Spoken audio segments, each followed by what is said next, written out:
Přeji dobré dopoledne. Ode dneška platí v Česku nová přísná pandemická opatření.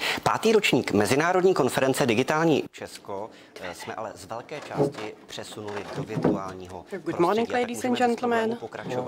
For the time being, we moved this conference to an online version. Institute for Politics and Society is very glad that we had very important partners supporting us, which is the European Liberal Forum, Ministry of Health, Ministry of Industry and Trade, Ministry of Education, and also Ministry of Interior. Other partners are for us, Republic Institute, the Friedrich Naumann Foundation, and also partners from the media area, such as Mafra. And I would like to welcome all our viewers.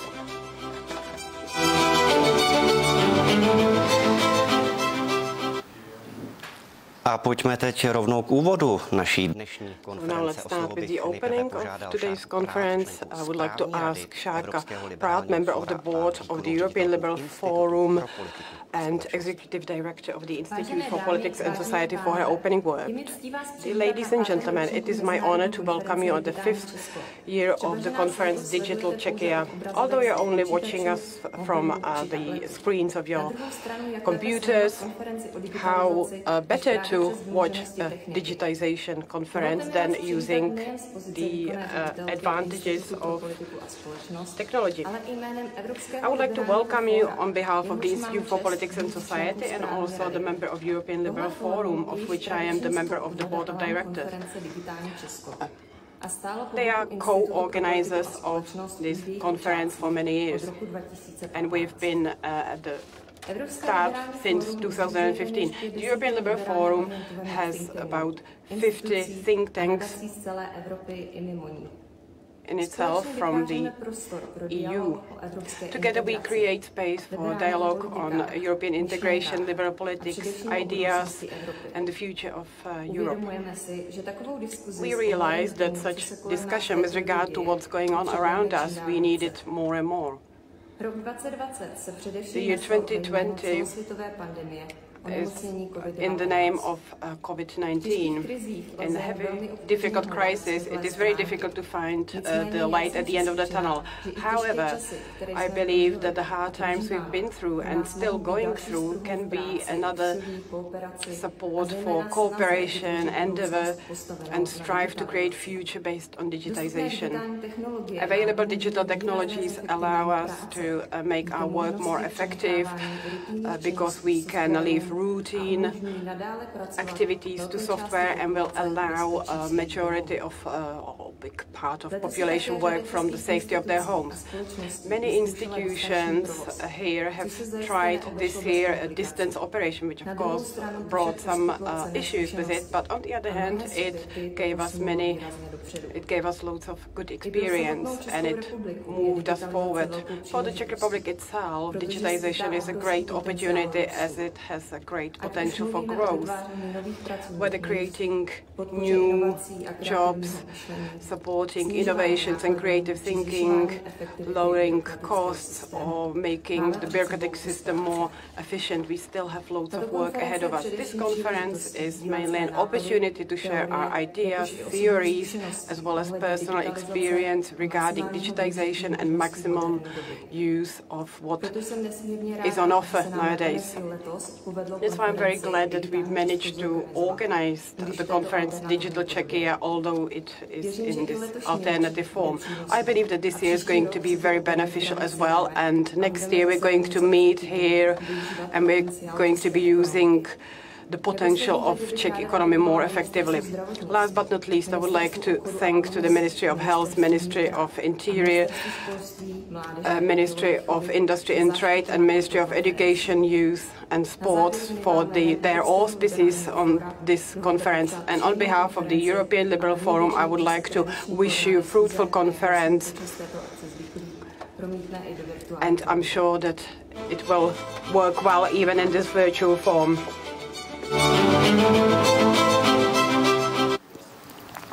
Včera jsme se virtuálně spojili s premiérem. Yesterday, we just virtually connected to Andrej Babiš, so I'm pleased that we can connect to our key speakers. First of all, the Vice President of the European Commission, Věra Jourová. Floor is yours.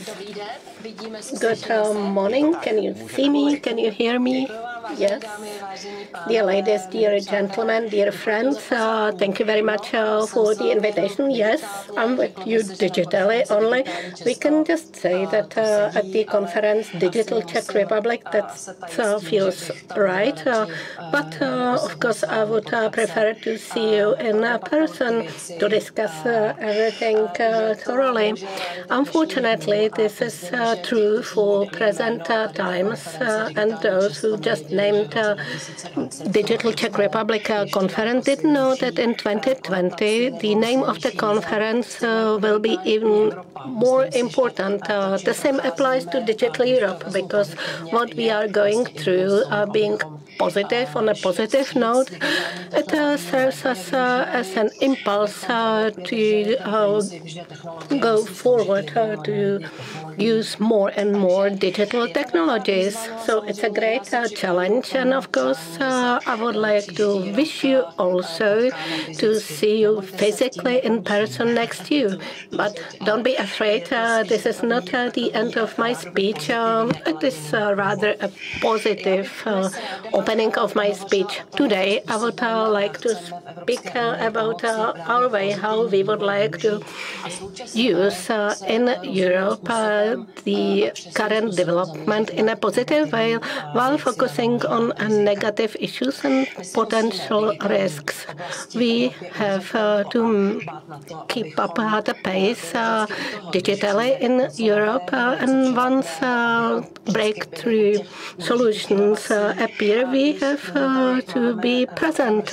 We have to be one of the co-organizers, even though we have a lot of talented people. I call them digital brains. We have a lot of successful companies. So every time when I just say it at the number of successful international floors, also in the US, I'm being so proud about Czech Republic, because Czech Republic is quite successful, very successful actually, and we can just be very successful even among competitive global environment. We are focusing on the regulation, which should be adequate and appropriate, while allowing development in Europe and allowing access to capital and infrastructure. So that's why we have prepared a very ambitious plan, Digital Europe Transformation, where in the upcoming dozens years, Europe should focus on digitizing. We should allocate budget for it, about 20% of the European budget. We would like to use for revival after the pandemic. So once you just hear something about the Recovery Fund or Next Generation EU, which is the next budget part, which should eliminate losses generated after the pandemic, you would see 20% budget digitization. 20% of the budget focusing on digitizing. Internet of new generation should allow us to develop key elements of the future internet in line with our values, and we see a lot of breakthrough projects which is co-funded by Europe. We will also draft legislation for trustworthy and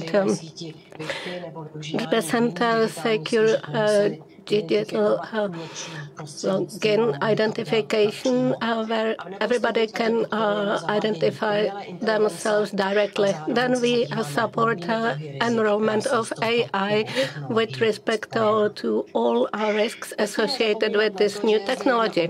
We should not forget about one area where digitalization is associated with risks.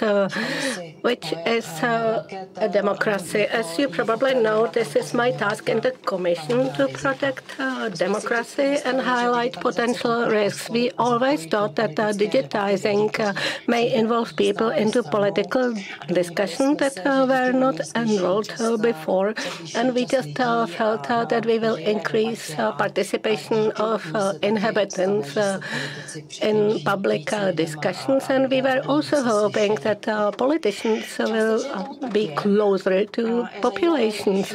Partially it is true, especially when I speak with the captains of the digital industry, with men and one female, Slovan Ben from Facebook, which was the exceptions, but they just exactly focused on the same goal, participation to public discussion and empowering the democracy. Speaking about public discussion, we have a chance to talk about different issues. We have a chance to limit negative development issues and how to initiate public discussions. I don't mean limitation of certain contents plus censorships. No, this is not our aim at all. Looking to public discussion, we see different opinion clouds or bubbles plus international interventions and so on, than those who just replace reasonable political discussions by impulsive tweets and so on. In fact, Facebook was intended for friends, for people with good intentions originally, while we see that the system in fact provides just a little bit guarantees against abuse. Speaking about bad players, we don't have that many of them, but we do not want to compensate our freedom of speech. And this is also related with disinformation. Due to that, our European Action Plan for Democracy, which should be adopted in December, a public hearing discussion was already organized, and we are working on it intensively now. We are focusing on disinformation and newly appeared threats and manipulations, and the plan also covers support of free and independent media. This plan will be built on three interconnected themes. First of all, efficient method how to combat disinformation, then protection of freedom of speech and publication in media, plus integrity of elections. That means guarantee that all elections conducted in Europe will be free and legally right. Correct, also from the view of the legality of the campaigns and so on. And we would like to focus on a number of issues related with political campaigns in online environment, because we feel they are not sufficiently transparent. We don't know who pays for it, who initiates them, and so on. So I think we should be more transparent with this respect. The action plan will not be, in fact, binding in legislation. Nevertheless, it will announce certain steps for next year. And we shall also adopt a legislation act, which will be called Digital Services Act. That means an act on digital services. We have to make the entities predominant in the online environment to be more responsible. And we see that the current situation is not good for business and neither for democracy. For instance, we have seen quite interesting issues related to Black Lives Matter. There were certain large publishers or advertisers who noticed that digital systems and platforms gave great space to disinformation and hate speech. And that's why we witness a situation that we don't want to associate our brand with those hate speeches. Why I say it? Because we witness that the digital world should be more decent and it should be hate-free and crime-free. For instance, if only European Commission pushes that, then we will never achieve it. We would like to set clear rules for the online platforms, especially related to illegal content by the Criminal Act. We are talking about children pornography, extremism, and hate content that have the potential to cause violence, trigger violence in the real world. Our aim is that the big platforms are supervised by consumers would be safer, and also for European companies it should be easier to penetrate fair digital markets with the rules of open competition, giving floor to new incumbents penetrating the market. Speaking about supporting Digital Act, Digital Services Act, of course it will be up to politicians in the European Parliament and government of the European Union. The Commission will draft it. It should be followed by a legislative process, which will not be easy at all, because every time when we touch the digital world, we hear opinions such as digital world should be untouchable. It should not be regulated. It's quite interesting to witness the discussion today within the political spectrum and political scene in the European Parliament and also in individual European countries, speaking about different approaches to different platforms, whether illegal content should be removed and so on. Different fractions, countries have different approach on this matter. So, ladies and gentlemen, I'm really pleased that I can contribute a little bit to a discussion conducted at the Digital Czech Republic conference. I wish you all that we managed to retrieve a lot of interesting ideas, and I'll be pleased to join you later on in discussion. Thank you very much, Vice President of the European Commission, Věra Jourová. Thank you very much, Commissioner, for very interesting ideas. Virtually, we shall connect again 12:30. Before I give the floor to our next guest, we planned 3 panel discussions. First is called Future of Education in the EU. Second is called Future of the Mobility in EU. And the third one, Future of the Government and Democracy, which is also a topic that the Commissioner Věra Jourová is dealing with. Now, I would like to invite the next panelist, Hans van Valen, President Alliance of Liberals and Democrats for Europe. I'm ALDE Party President, and I salute you, ANO Party, and of course the Institute for Politics and Society. I'm very happy to address you at the 5th Digital Congress. We know that we would have had this conference earlier, but then there was COVID-19 and it was postponed. Today we can do it in a digital way, which is of vital importance. Because where would we be in this pandemic if there would not be a digital way to communicate? Where would the economy be? Where would the people be? So digital is vital. I will tell you something about ALDE first before I refer to the theme of the Congress. ALDE, as you know, is a party, a European party, which brings together at least 70 parties from 14 member states, from 40 states in Europe. We have in the European Council 6 prime ministers, under which is Andrej Babiš from the Czech Republic, and he plays a very vocal role. And also President Macron of France has joined us. We have 6 members of the European Commission.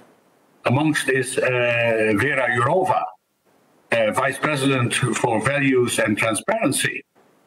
And also here, Thierry Breton, the French Commissioner, has joined us. We work very closely together as ALDE with La République En Marche in the European Democratic Party in the Renew group in the European Parliament. And we are the number 3 group. Without us as Renew, you can't find majorities. So the Social Democrats and the Christian Democrats need us. So we play a vital role. I want also to speak to you about digital as such. As I said, where would we be without digital communication in this pandemic? And probably the COVID-19 pandemic will not stop now. It could last for longer until we have a vaccine and medication. And that means that we have to rely on digital communication. But it must be safe. We have to discuss issues like ownership, artificial intelligence, the enrollment of 5G networks. And it means that Europe has to be independent. We cannot rely on, let me say, providers and suppliers from rivals like China. So it would be crazy to have Huawei from China in our vital information systems. We have to have a European solution in this, probably with Nokia and others. So we have to fight for a European solution. We have to fight to make digital work. And therefore I also support Mrs. Vestager, our Executive Vice President, also from ALDE, with her digital strategy. I wish you all a very good conference. And I hope to see you next year in person. Thank you very much. Hans van Baalen. Děkujeme moc za pozdrav, budeme se příští rok. Thank you very much for your salutation, and hopefully next year we're going to see each other in person. So that's much from the President of the Alliance of Liberals and Democrats for Europe, Hans van Baalen. And the third main speaker, maybe guest, is the Vice President, a member of the European Parliament, Dita Charanzová. I hope that we can hear each other. Good morning. Yes, we can hear each other. The floor is yours. So, thank you very much, ladies and gentlemen. Welcome at today's digital conference. I participate on a regular basis each year, and I'm glad that for the first time we can test the technologies in practice. So thank you very much for inviting me, for having me, and that we can deal with these technological challenges. This conference itself is evidence of how our world has moved or transferred into digital area, digital sphere. We live in parallel worlds. It helps us at work. We can work from home. Children can learn from home, study from home. We can be in touch with our nearest and dearest online. We can shop online. But of course, if I look at it through the optics of figures, on Google, the whole world is searching 3.8 million words every minute. From the perspective of the Czech Republic, I always give some numbers. What we concerned about is the cost of data and the quality of coverage in the Czech Republic. Data is still expensive. In the Czech Republic, we're lagging well below the average with regards to connectivity. We are on the 24th position. That's up from the 27th position. What was interesting for me was this study in Britain where they bought 200 toys online. They tested these toys, whether they fulfill the EU norms, and it turned out that 58% of them did not pass. There are other examples. We could see this at the time of pandemics during the first wave, when sellers of fake nano filters, face masks, respirators came out of nowhere, and many people got caught in this. They either bought fake goods or they didn't receive anything. More and more people in Europe are interested in what's happening with our data in this virtual space,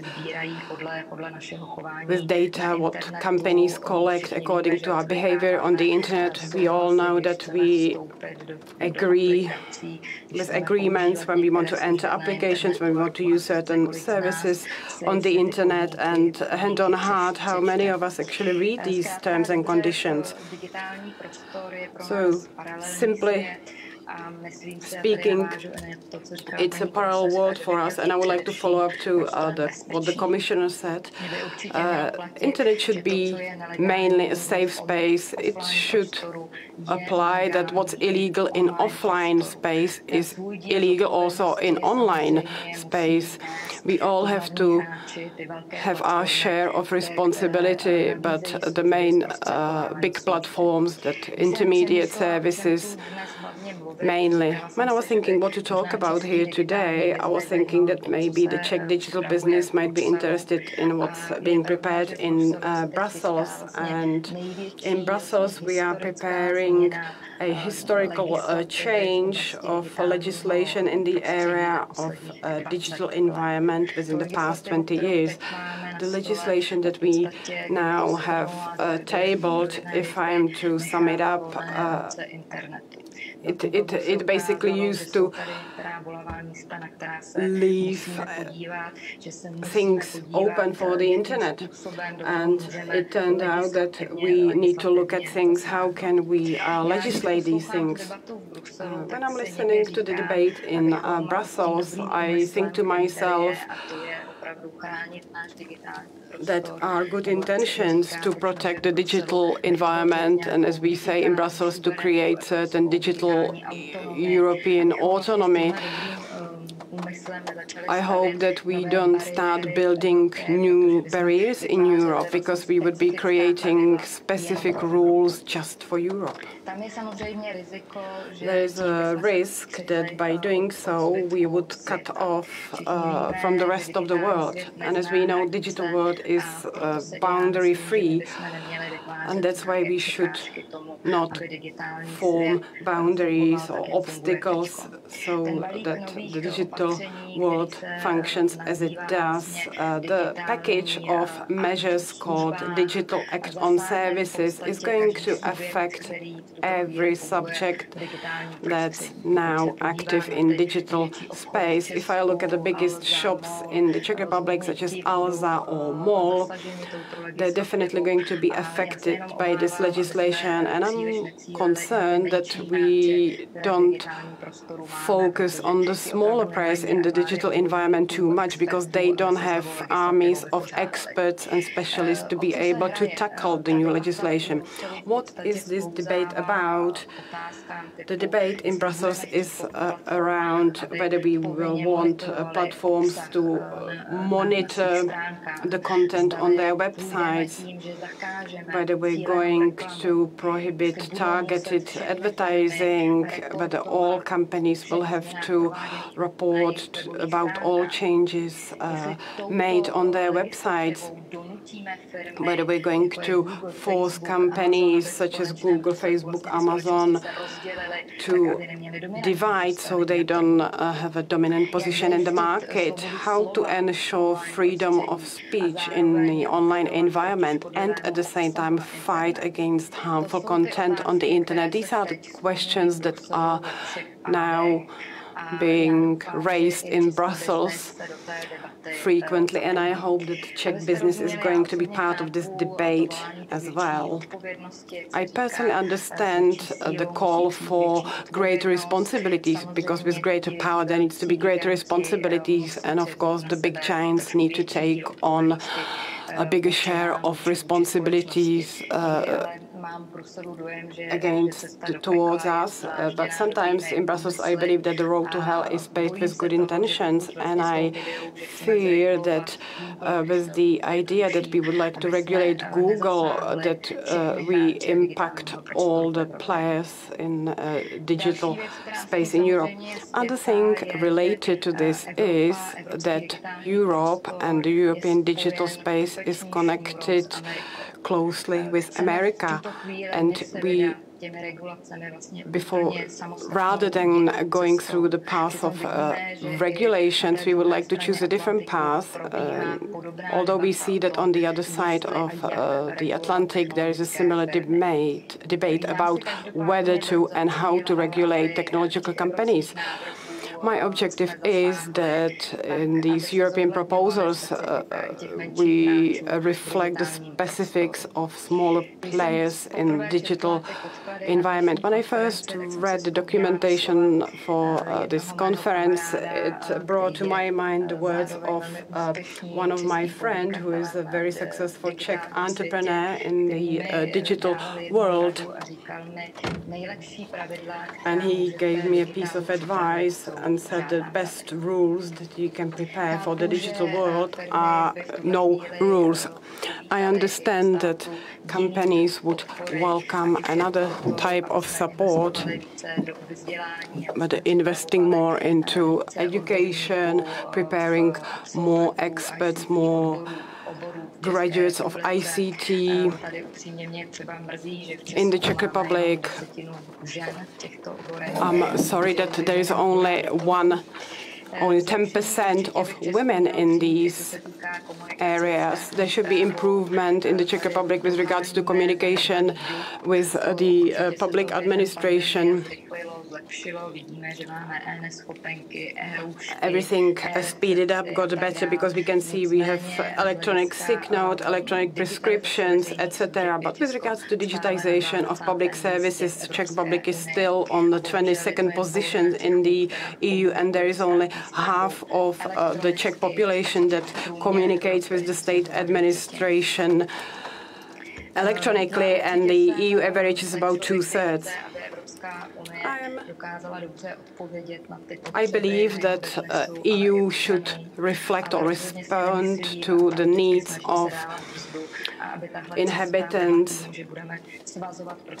but it should not be about excessively regulating the environment. We need to support companies in their innovation, to give them space to grow in the European market and to be climbing up on the ladder, on the global ladder.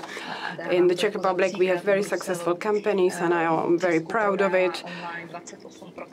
28% of SMEs is selling online in the Czech Republic. Their turnover is the second highest in the EU and third highest among SMEs selling abroad. So my conclusion goes to the Czech business, as they say in Brussels. never let a good crisis go to waste. So do perceive this crisis as an opportunity. Many Czech companies can become global. Many of them did well. We're keeping our fingers crossed and do not miss a chance. Thank you very much. So thank you very much, Dita Charanzová. We're going to be in touch with you in about an hour and a half again. I would like to say thanks to all the keynote speakers. You're watching online conference. I would like to say hello to our viewers on YouTube, Facebook, and edness.cz. And now we're moving to the first panel discussion, which is called The Future of Education in the EU.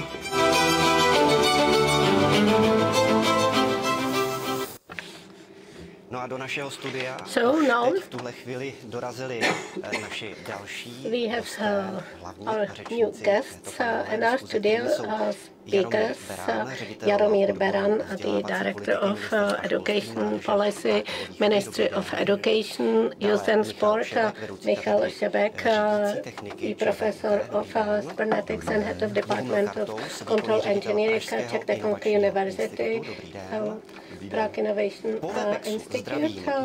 So I also would like to greet Judith Thielen, the Member of Parliament for the VVD, and also Rebecca Christie from think tank Bruegel. So I would like to also invite Martina Dlabajová, the Member of EU Parliament, being our moderator today. Thank you very much for giving me floor. I would like to welcome you at our panel, Future of Education in the EU panel, and I'm so pleased that you are with us. I would like to express my thanks to organizers that in fact achieved almost impossible in today's not very easy times. They have managed a digital Czech Republic conference, elegantly transferring them to semi-online mode. Some of us are here in person together. Somebody is joining us from the Netherlands or Belgium. So I would like to thank organizers, the European World Forum. Allow me to introduce myself. My name is Martina Dlabajová. It's my 6th year being the member of European Parliament, and today I'll be your moderator, supporting education and making young people to get ready for a future. That was always the heart of my job in the European Parliament, but also outside of the European Parliament. I always try to combat the unemployment of youth, and I always support it, and I still support the apprentices education. And in addition to that, I'm working on the new skills agenda that brought specific recommendations how to amend the education system to respond quickly to the economical and societal development. Maybe you have noticed that the European Commission last week came up with 2 initiatives, submitted the vision of European space education up to 2025, and also adopted the new action plan of digital education 2021 to 27 that is based on the experience from the coronavirus crisis. We definitely agree that, in fact, we are living in the period that is changing so quickly thanks to the onset of new technologies. We can exaggerate stating that what was valid yesterday does not have to be true today and definitely will not be true tomorrow. We are living in a time that forces us to act, and we should adapt ourselves to new time. We start to realize, and in my view, this is a positive development. If we just don't do that, we will just not manage to catch the train. We are living in a time when, in fact, one profession for life long time is no longer true. For instance, our past of our parents and grandparents, they worked as shop assistants, dentists, or electricians for the entire life. This is no longer true. How to get ready for the new situation? What can we do? Are we able to cope with the new situation? What is the situation in the Czech Republic and its education system? What are the EU countries? What about politicians? Are we able to cope up our phase and amend the legislations? How to respond to those unexpected issues. And those are only selected issues that, in fact, with the onset of new technologies, including digitizing and education, come to our mind. So I would like to introduce our guest, Jaromír Beran, Director of the Department of Education Policy, then of Robert Plaga, the Minister of Education. Mr. Plaga, the Minister, unfortunately had to deal with new duties related to coronavirus crisis. Then I would like to welcome Judith Thielent, a member of the Parliament of the Netherlands. I also would like to welcome the Professor of Cybernetics and Head of Department of the Control Engineering, Czech Technical University in Prague, Michal Šebek. Then I would like to welcome the Executive Director, Boba Kartov, from a think tank, and last but not least, the member of the think tank, Rebecca Christie. Now I would like to invite Director of the Education Policy at the Ministry of Education, Jaroslav Beran, to share with us their visions. We allocated 7 minutes for all panelists, and all the speeches should be then followed up by questions and answers in the discussions. And you, of course, will have chance to ask your questions also. So, Mr. Director, what about Czech Republic and digitization? I know that at the Ministry of Education, Youth and Sport before summer holidays, you worked hard on a new strategic document, Strategy of Education Policy in the Czech Republic 2030 plus. The document is almost being ready now, and the government should comment it as soon as possible. What should we then get ready to the period of 10 plus years? What should we focus on, and what we have to work most from the ministry view? So thank you very much for inviting me, and you're right that we're finishing the strategy of educational policy 2020 plus, and it should be approved at the government, and it should be a binding document that's going to set the direction of the policy in the area of education for the next 10 years.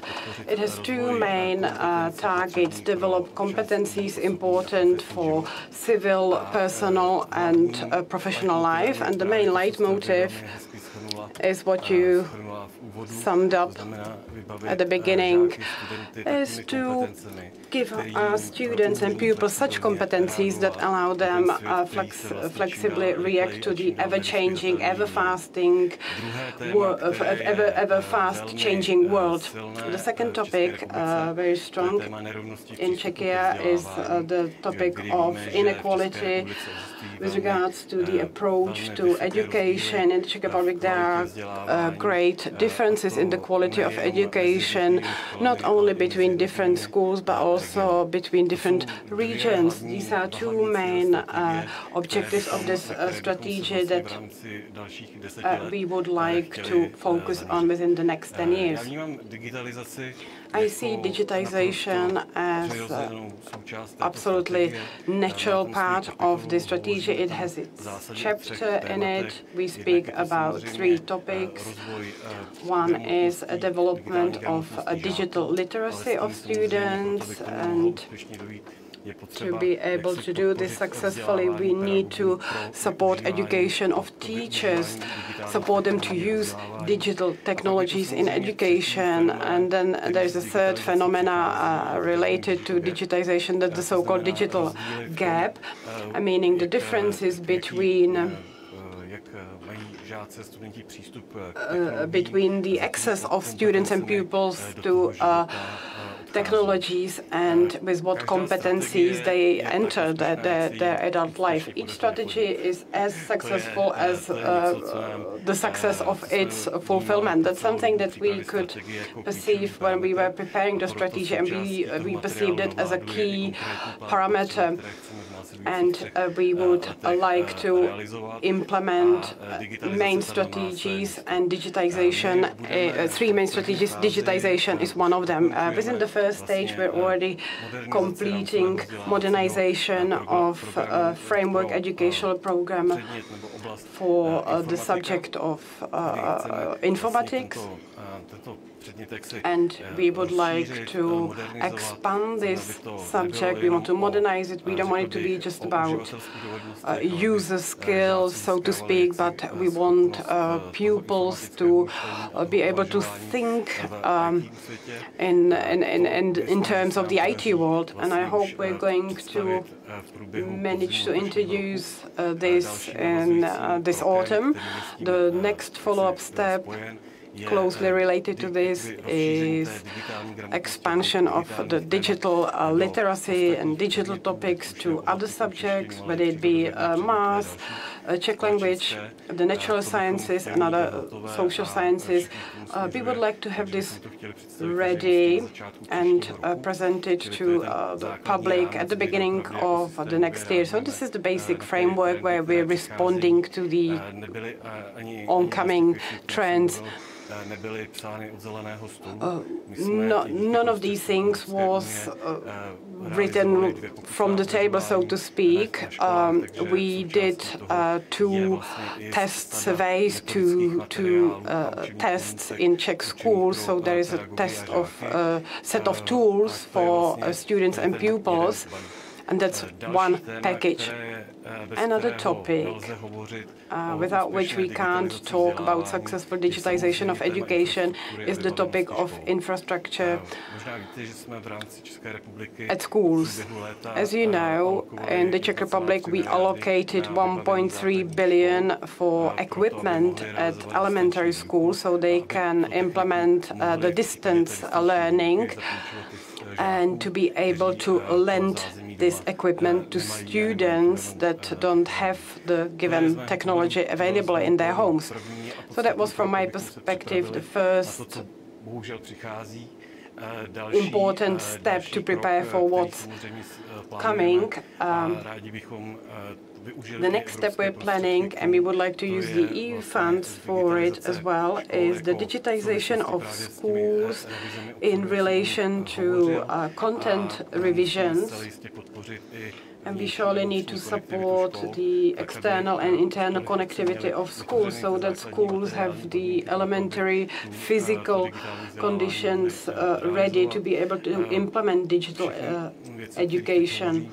All the things I'm talking about are included in the national plan of renewal that's going to be discussed the government soon, and we believe it's going to be approved. All we are receiving is positive reflection. Thank you very much. I feel there will be a lot of questions because we are all interested to know where we are heading, and it depends on the success of the strategy. So it will be very important how it will be implemented in practice. So I guess we are going to monitor its success every year at our annual Digital Czech Republic conferences. Now I would like to invite the member of the Parliament of the Netherlands Parliament, Judith Thieland. She is knowledgeable also in the education and labor market topics. I was personally involved in those topics in the European Parliament, and I was highlighting how important it is that the education system is ready for the upcoming challenges, the commercial ones and social ones. So Judith, what is your view on it in the Netherlands? You have heard quite nice example what we are working on in the Czech Republic, how we perceive the challenges and what is our plan for the upcoming 10 years. So what is your plan in the Netherlands and how the Dutch education system may serve as an inspiration for the Czech Republic and other European countries? So the floor is yours, Judith. Thank you very much. My Czech is absent, to be honest. So if you don't mind, I will do some words in English. Good morning from the Netherlands. We have a country of about 17 million people, and I'm a member of the parliament. Just to give you some background, there are 150 parliament members in the Netherlands, and the VVD, our Liberal People's Party of Freedom and Democracy, the VVD, takes 32 of those seats, and we're one of the government parties at the moment. And as I was introduced, indeed, I am mostly busy with the labor market and education, and to be honest, mostly adult education. And I think that gives a nice touch to this today's discussion as well. We already saw in the Netherlands that unemployment rates are very much dependent on the level of education that people have. So the lower level, the higher the unemployment rate. And to be honest, during this COVID crisis, we see that even more impactful. So people with a low education rate are getting much more and more unemployed, while people with a higher education rate are mostly protected in their jobs. So that's a worry we have, and which emphasizes again the need for education. Also, next to that, and that was, I think, why the former speaker already outlined a little bit, jobs are changing. So a cashier in a supermarket is becoming less and less needed, because most, in the Netherlands at least, but I think also in the Czech Republic, people do on the self-scanning of their groceries, for example. So less and less cashiers are needed. In the building and construction world, more and more is needed from people who can install solar panels and other climate transition solutions, which require different technical skills. And also in healthcare, we see it that the old-fashioned taking care of people is also becoming more digital with iPad care and monitoring, etc., etc. So jobs are really changing.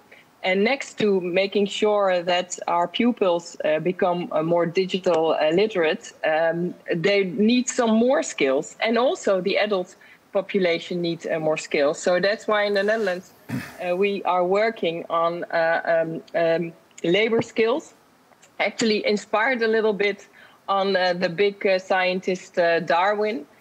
Because you may know that one of the most famous expressions of Darwin is that it's not the strongest of the species that survive, nor the most intelligent, but rather the one that are most adaptive to change. So change and being adaptive to that change is getting more and more important. And again, during this COVID crisis, we see that becoming more emphasized as well. So what we do in the Netherlands is we put a lot of effort on lifelong learning, lifelong education programs, next to basic education, alongside of five principles. One is craftsmanship and expertise. First and foremost, it's important that children, but also adults, are educated in a set of basic skills. You need to be able to do language, reading and writing. You need to be able to do some calculation, but you also need to be able to do the basic digital skills. So digitization is becoming a basis of craftsmanship and expertise, so to say, so basic skills. Next to that, we need to make sure that education gives perspective, both for children but also for adults. It needs to be it needs to inspire you to make sure where you're heading for a profession, or maybe a new profession, or maybe a career step or something. But education and perspective should really work together to make sure that both children but also adults are willing to be educated, to be taught. The third one is flexibility. Because of the changing world, because of things that cannot be predicted, you need to make sure that the education system also is flexible to move along with the changing needs in for example, the labor market. You need to make sure that you need to be aware that professions change. Like I said, being a nurse in the 80s is really different from being a nurse in the 2020s. At the same time, we have a lot of nurses that were educated in the 80s. So we need to make sure that the education system is flexible to adapt and also to re-skill people. The fourth one is entrepreneurship. We really need to make sure that people that are educated, both children and adults, that they know where the chances are in the world, in the market, in their country. So to say that they can really match their talents and skills with the needs in the country. And the fifth one is interactivity. And interactivity is really important. In the Netherlands, we used to have schools, and you enter the school when you're 4, and you exit the school or the third school when you're 22 with a diploma. And then there's a big difference, a big gap between education and the labor market. And we're really currently working hard to make sure that's much more interaction between the schools and the companies and the institutions and the entrepreneurs to make sure that what children, but also adults learn, what they're educated in, that it really meets the needs of the labor market, that it really meets the needs of the society. But let me put that interactivity even a bit more broader and also in an international perspective. And I think that the European Union is working well, but maybe can even do better in making sure that interactivity is also taking place between countries. And that if you're educated, whether you're a student or maybe already an adult, that it's important to import skills from other countries, also export skills, and really make sure that together we build an education and a labor market in the European Union that endorses that interactivity. So that's about the 5 perspectives that we try to apply in the Dutch education system. And as a member of parliament, I'm continuously trying to improve the plans of the government in order to take that, but also taking a lot of effort in discussing the opportunities and the challenges with schools, with workers, with professionals, and especially now during COVID, where we see the unemployment rate increasing, making sure that currently we really invest, and we're investing 1.4 billion euros at the moment in making sure that adults can re-educate, maybe change a profession from being a bartender towards a software engineer, because we have a lot of software engineers, we're short of a lot of software engineers, or from, I don't know, a restaurant owner, being able to re-educate to become a nurse because, well, we're short of nurses. So we're really trying to invest a lot in the Netherlands to make sure that education is not only something that's for children, but also adults. Thank you so much, Judith. Děkuji moc. Já myslím, že těch témat do diskuze přibylo, že ta diskuze opravdu nevím, jestli nám Thank you very much. I think there are so many more topics added to the topics of discussion. I don't know if the next hour will be enough. We heard about education of adults, matching skills. A very important concept of flexibility, adaptation to ever-changing conditions, perspective of entrepreneurship within education. Like, these are things we're going to go back to. And I would like to turn to the Professor Michal Šebek. You said in one interview something that's very interesting. You said that the future is knocking on the door, but we're behaving as if nothing. I would like to ask, what exactly did you mean by this, and what should we exactly do for the future that's going to be full of digitalization and AI? Do you think that the future is knocking on the door and we don't hear it, or we don't open the door, we don't want to open the door, we're scared, and isn't it too late to open the doors now? Thank you very much for the floor. We heard many wise things. I agree with almost everything, but I would like to extend it and maybe generalize it. Well, what would you expect from an academics? It's actually even worse than what we heard. We're definitely living in a digital age, but still I kind of one leg there and one leg back. I have a credit card on my phone, but my ID is still in my wallet. Although I have have a chip on my ID. I have to go to the office personally, in person, and when I actually go there, the officer is physically typing out the data from the ID. The issue is, it's not money. The issue is that we're not ready for digital age, because when we were attending school, nobody prepared us for this.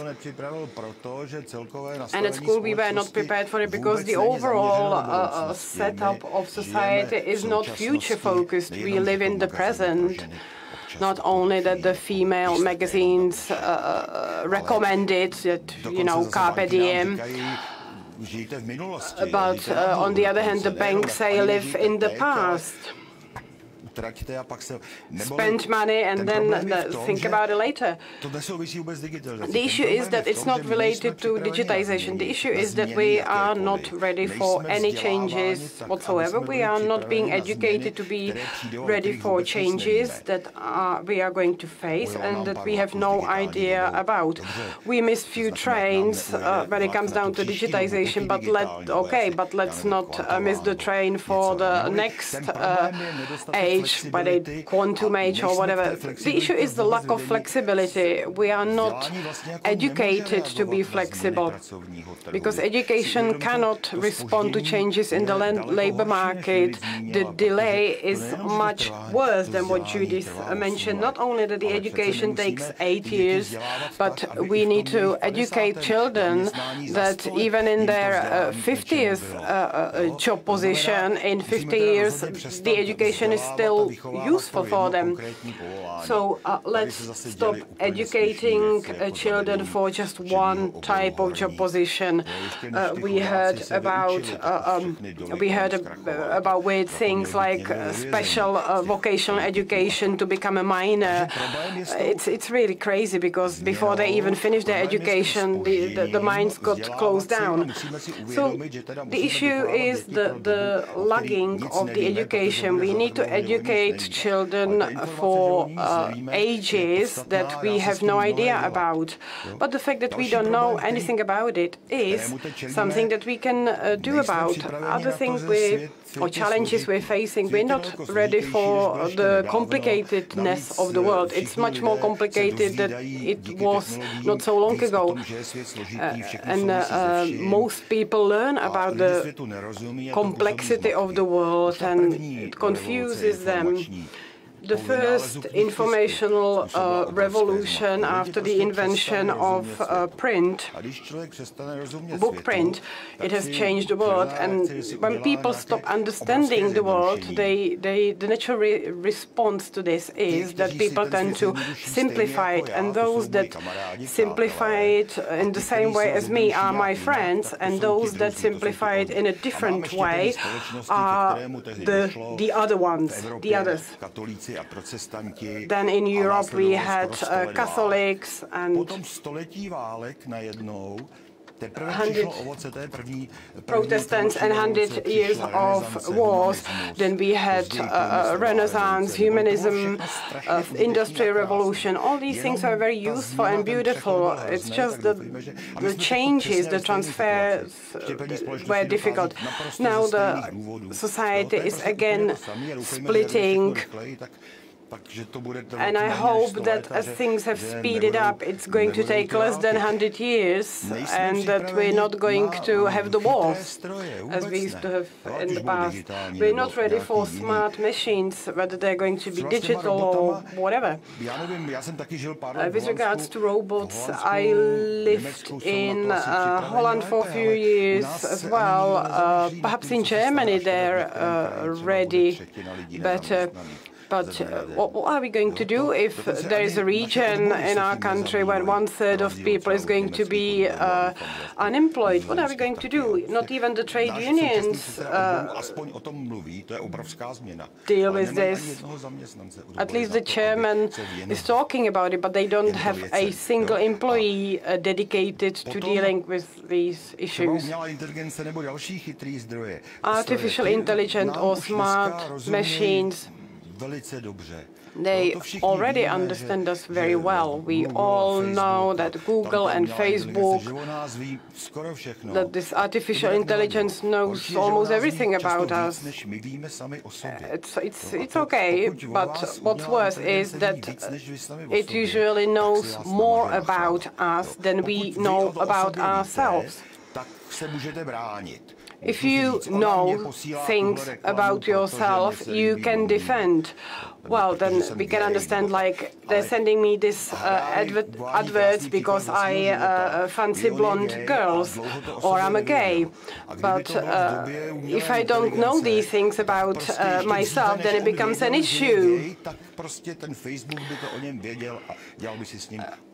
And then, like, Facebooks can do anything they like with you. Now the smart machines are still at the stage of being a better KGB.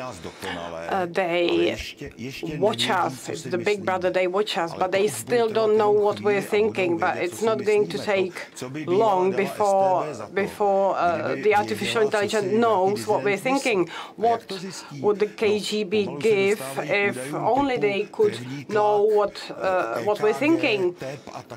The artificial intelligence knows our blood pressure, the heartbeat, etc. Technologies are not, it's not just bad, it's also good. It's important that my mobile knows what my heartbeat is and it calls me an ambulance just before I get a heart attack. But on the other hand, I don't want some seller, some shop to know about this. So technologies are neither good nor bad, but they can be abused if in the wrong hands. So thank you very much. I think it was a very good opening for the discussion we're going to have. The topics are expanding. So I would like to go back to education, and I would like to now move to Bob Kartos, who is the new director of Prague Innovative Institute. You've been in the area of education for so many years, and I think you're one of the best experts in this area. And what I find interesting is that you're going to speak after the professor. You say in one of your books that there is no future. It's a book that I have on my table, and whenever I'm sad, I open it, and then I feel even sadder. Now, you're an executive director of the Prague Innovative Institute, and when you were appointed to this position, you said that education is the generator of innovations. You connected your lifelong topic of education and innovation. So what do we need to do to make it work? Thank you very much. I do not feel to be that experienced to be able to talk about education and development of education as a subset of the social system that good as my colleagues, but I can only repeat what has been already suggested and maybe to aggregate it. Just to limit myself to comments of Mikhail, most of the things he suggested, I can only agree with, and this is reflected in the book that was mentioned here. We are simply not ready for the present time. Why not? That's caused by a blend of different issues, decreased, diminished level of adaptability in a time when the technological development goes that fast. In the time when the book print was invented, then book printing penetrated society quite slowly. The internet penetrated the society in 20 years and very strongly, and we are not yet at the end of the internet development. The advance is unbelievable, and we are not able to cover our social adaptability and current and future development, where the artificial intelligence will read our physical and spiritual conditions, mental conditions, and based on that, AI will manipulate us or deal with us, and it will depend on us whether it will be dealing or manipulation. What Dita Charanzová from the European Parliament had suggested, we have to be able to adapt pro-socially what the technology is bringing up. We depend on innovations, not that much. We depend on technological innovations, and we should realize now that primarily what we need is a social innovation, and we are not able to modify but the development goes. The great investment in AI or to any new technologies is not under our control. Somebody else controls it. Large investment entities that are controlled privately. And that's a big trouble because suddenly from a social or state supervision, everything is in hands of different entities, and private interests decide on the future development. We should realize this is one of the basic issues because we need to transfer our concentration on the issue of social innovations. Any innovations, both technological one and social ones, starts with education, because innovation is the way of thinking. And in the book, No Future, I just highlighted the Stanford Carol Dweck psychologist concept who speaks about fixed mindset and growth mindset. That means, in the Czech language, stiff and growth thinking. Because the world full of changes brings us new obstacles, barriers, and in fact, we cannot learn it, the world of slow changes. To simplify it, the world of the 21st century allowed us to learn certain solutions and apply it in practice because it was functioning. While now, with the speed of changes, we are living in the world who is that quick that we cannot simply adapt ourselves, and this is the second mode, the growth mindset. We are standing in front of the barrier, and we are looking for the options, let's say 7 to 8 options, and maybe one of it will work, will be functioning. And this is caused by the change, and what I suggested should be the aim and goal of education, which is not up to the education system only. In the book, from the brain structure section, we described that, in fact, the most important development in brains happens before a child starts attending school in the preschool age. So we should, in fact, focus on the children's development now. And of course, the education in school is important. It's a necessity. It is necessary to innovate the education, but we have to simply adapt everything. This is the basic break-even point. Mr. Beran had explained it already. I'm so pleased that the Czech Ministry of Education, after several failures, just stated that every strategy is successful only when implemented in practice. We experience a lot of strategies that never were implemented in practice, in fact, and we have to realize that everything in education depends on teachers. And I'll be really frank now. If in schools we have prevailing number of people with limited ability to think in a growth mode, then we cannot expect that the education and schools will change. For instance, in Finland, they have made the teaching reform. They started to focus on the selection of teachers, their preparation, and their lifelong education in Finland. But without such reform, we cannot progress in schools. If we want to upgrade the education, then we have to educate and focus on teachers. Any strategy may be beautiful, but it depends on teachers finally, ultimately, that will make sure that the situation will change. And this will happen only when having high-quality teachers. Teaching should be perceived as the most important profession. We should, and I'm really serious, teachers should be more important than lawyers. Physicians and teachers should be equal in the Czech society. I know that in other countries, teachers are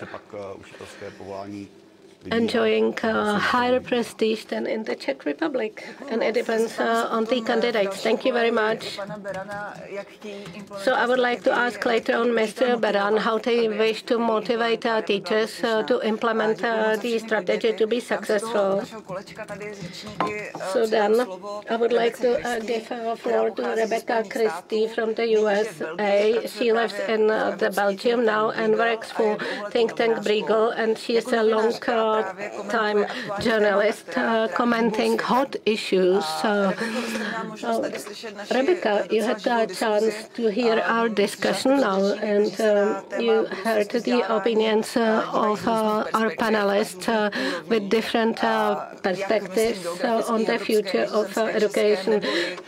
Dutch, Czech, global, academic ones from the ministry or from the education field. So what are the biggest challenges for education, in your view, that Europe as such or should comprehend, or maybe some hints for the Czech Republic, what we should focus on? In fact, you follow those topics long term, and you are able to fit them into the global journalism. So what is your impression of our discussion? Well, thank you so much for involving me in your conference today. I had really hoped to join you in person, and due to circumstances, I was unable to do that. Are you able to hear me okay? Okay, good. This is my first time with a new microphone. Speaking of adapting to technology, even when everything else works, you have to make sure that every single piece is in place. And that's what we're hearing today. We're hearing about the importance of very early preschool education. We're hearing about the importance of graduate education and postgraduate education. And we're hearing about the importance of accessibility throughout society. One theme that we heard from the Czech Republic and from the Netherlands, and also in the colleagues' comparison of the way different professionals are treated, is inequality is really a defining feature of this age. And we see it in the economics. We see that the people who are doing well are doing better than ever, and the people who are falling behind are working harder and harder, forget about keeping up, just to keep from falling behind even further. Just to pull a couple of trends out globally, my colleagues Julia Anderson, Paco Viri, and Guntram Wolf have done a recent study. It's very good. I recommend it to you, on artificial intelligence education, comparing it in Europe to China, the UK, and the US. And what they find is that in higher education, the US is the clear leader, that the EU is, especially at the undergraduate level, not handing out as many degrees. People are not earning those degrees. At the graduate level, there are more degrees at the EU level, but not as many more. The growth is still higher in the US. So we see that EU education at the higher level is not producing the amount of really dedicated talent to be on the forefront of innovation, to keep Europe at the center of these choices. Why is that important? If Europe isn't designing the algorithms, isn't designing the technology, and isn't making the technology, it will be harder to have the control over the data and how the technology is used, as we were hearing earlier in the presentation. The flip side of that is that Europe, certainly in COVID, has done a much, much better job maintaining the education of its younger citizens. The US is really struggling with how to adapt education to a digital format, even in areas where the teachers are present and able to offer the services. The students aren't necessarily able to receive them. Maybe they don't have computers at home. Maybe they have a computer at home, but they don't have reliable broadband. If their parents move more than once or twice during the school year, there are problems where if the residential address is already registered in one place, you can't register it in another place. You have all of these snags, these barriers to access, because of the way that broadband is rationed and portioned out and sold in the marketplace. So when you're looking at education, you have to consider every step of the chain, from the organizing to the planning to the very last inch of this microphone here on my desk. The the last sort of strand that I wanted to connect was stepping back even further. I recently have been reading writings by a man named Utkarsh Amitav, a former Microsoft executive, now doing a lot of peer-to-peer mentoring. And what he says echoes what we heard earlier in the panel just now, that what the world is going to need are what he calls deep generalists. People who have an education, a strong education, but who also have the critical thinking skills to adapt what's going on. And he looks at the Indian education system, for example, and he says in India, there's so much focus on getting an engineering degree that people get these very specialized engineering degrees just as a basic qualification that may not have anything to do with what they do later. And he said for himself, and again, this is a guy who worked at Microsoft, who works in tech, who's been very successful. He says one of the best things he did was spend a year getting a liberal arts degree and studying ways to think more broadly. So when we think about digital education, it's important to think not just about, do the kids know how to plug in their microphones and turn on their computers and find the broadband, but also, do they know how to think about thinking? Do they know how they think, and do they know how that's different from how their peers think and how the computer thinks? If you can't imagine how the computer is thinking, you're not going to be able to interact with it successfully, let alone design it successfully. So those are the kinds of skills that we're going to need to give people to succeed in this economy and in the global economy. And I think that international contexts like these, like allowing us to participate from Belgium and from the Netherlands. For me, I'm a dual citizen. I'm now an EU citizen here in Belgium as well as in the US. I think these types of cross-border ties are going to be essential for understanding the cross-border data services and cross-border economy and cross-border climate that we find ourselves working in. Even if we can't physically travel, we're going to have to be able to get our minds around the world to be able to manage. So those would be my thoughts so far. Thank you so much, Rebecca. Really, thank you. Very inspirational. Já teď úplně nevím, kterou otázkou začít. Těch otázek je hodně. I don't know which question we should start with because we got a lot of questions. So I would like to invite you, Mr. Director. And I would like to ask slightly differently. What is your feeling hearing so many challenges? You have to start with something. So what is your feeling and what is your internal approach at the Ministry of Education? And what is your strategy on motivation of teachers, because I think motivating teachers is really important. And in fact, this is not only true for our conference, Digital Czech Republic, Digital Education of Teachers, education on the flexibility. How do you wish to motivate teachers, what you can do for it and what we can do for it? We are sitting here and hearing you online. Thank you very much for this question. So I'll try to give you the answer. On one hand, I feel good hearing it because we can agree on the challenges that the education is facing. First question. However, what is more complex and where the ministry is not able to cope it alone is the internal motivation of teachers and their approach to education and their approach to challenges. When I was listening to this discussion, I just wished to hear such discussion at every school and everybody participating in education, providing education, should adopt this mindset. And in fact, one issue is maybe Czech or European approach. We are living in certain circles, bubbles or cloud, thinking about changes. And then we have a large number of people who are reluctant to take part in the discussion, even discussing it. And this is quite a big challenge for everybody involved in education, both for schools and NGOs. non-profit organizations and so on. We should be able to build bridges between those two worlds. And in fact, teachers that today teach and think they are teaching well, they should think about their profession in the context of discussion we are carrying out here. And I would say this is our common challenge, that the state should play an important role. But the state is not the only player. It's about the role and functioning of teaching departments, universities, the role of further education and so on. The role of ministry is to establish conditions, an environment for teaching jobs, allowing teachers and primarily headmasters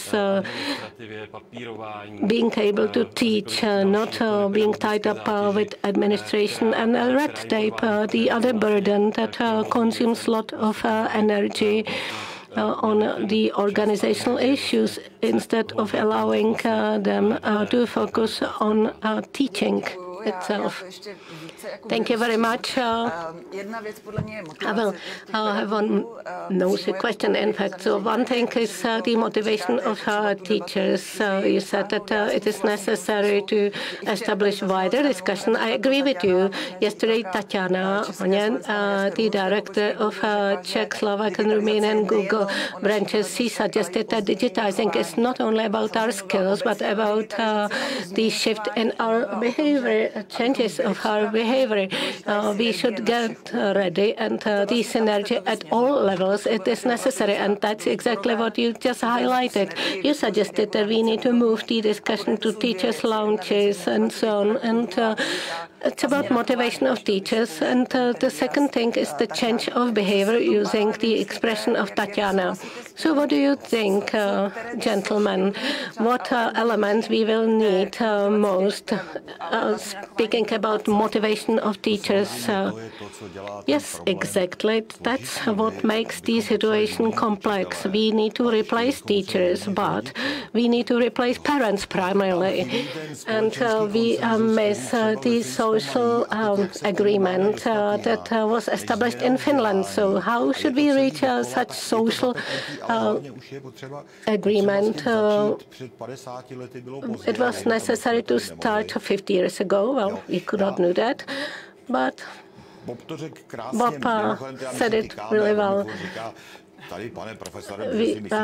Bob calls me Mr. Professor because he thinks that then I will be more respected, but I hope I'm still respected. So, Bob, I heard this statement in Finland. Teachers should be the most capable, smartest persons around. And it's a duty of the state to make sure that those people study and work as teachers. Our society, in fact, do not respect teachers too much. But I think we should blame both parties. A lot of teachers, I remember from my school days, deserve our respect, but many of them don't deserve our respect. So there is a disbalance also throughout the country. It's quite horrible. Well, my field is a cyber field, and in the regions, we know that the education is probably not that good because we know that less educated people vote for politicians that do not highlight the importance of education. And this needs to be somehow improved. And then I would like to improve or suggest one thing. I will say something horrible at the conference Digital Czech Republic, but Bob had already suggested that we, in fact, To se projevuje. Ty problémy se projevují v tom, jak reagujeme na digitalizaci. Is how we respond to digitizing. But please do not convert everybody as programmers. Do not educate everybody as programmers. Education must be general. Time of specialists is over. The generalist, general education, general skills. That's what we need right now. Education is not, as Potalko said, it's not filling the vessel, but it's about lighting up the candle. We know this philosophy for more than 1,000 years already. So let's develop education generally. I think we should not specialize our education and do not listen our companies. They are very egoistic. They may say we miss drivers of the trucks, and I think it's a nonsense to state we miss certain professions. Nobody is obliged to educate certain professions. So we have so many populations, and if certain professions are missing on the market, then probably it should be replaced by robots. Well, I would suggest that we should develop we should humanists fields education, but they are also learning quotations. I should not probably know how many members work in the Constitutional Court when I do not know what they are actually doing at the court. Well, I'm sorry, maybe I will criticize the humanist education now. Where are the breakthrough technologies of learning in cybernetics? We are inventing new breakthrough technologies, but they are not used probably. I think this is exactly where the current society is lagging behind. Thank you very much. So I'll come back to Bob, but before that I invite our ladies to comment, because I am interested in the aspect of the social agreements, and this is substantial for the behavioral change, which would establish the change in the society. Judith, do you manage in the Netherlands to reach the social agreement to highlight the importance of education? Are you successful to achieve the harmony at all levels? And then probably I would ask Rebecca with the same question, what is her opinion about the global situation? So Judith? So if your question is whether education is seen as an important factor in the Netherlands, then the answer is yes. But I think listening to your guests down there at the stage, that in the Netherlands we have the similar, let's call it an issue of the quality of teachers. Also in the Netherlands we're looking jealously at Finland, where indeed the quality of education and the quality of teachers is, I think, significantly the highest in Europe. And currently in the Netherlands we have the same question. So we're trying to, at least for the next year, really improve the teachers' teaching. So the schools where teachers are going to see whether we can really raise the bar and raise the standard in order to invite more brilliant students to become a teacher. And next to that, we also have an issue in the Netherlands. I think it's an issue that a lot of the teachers work part-time. So they only teach 2, sometimes 3 days a week.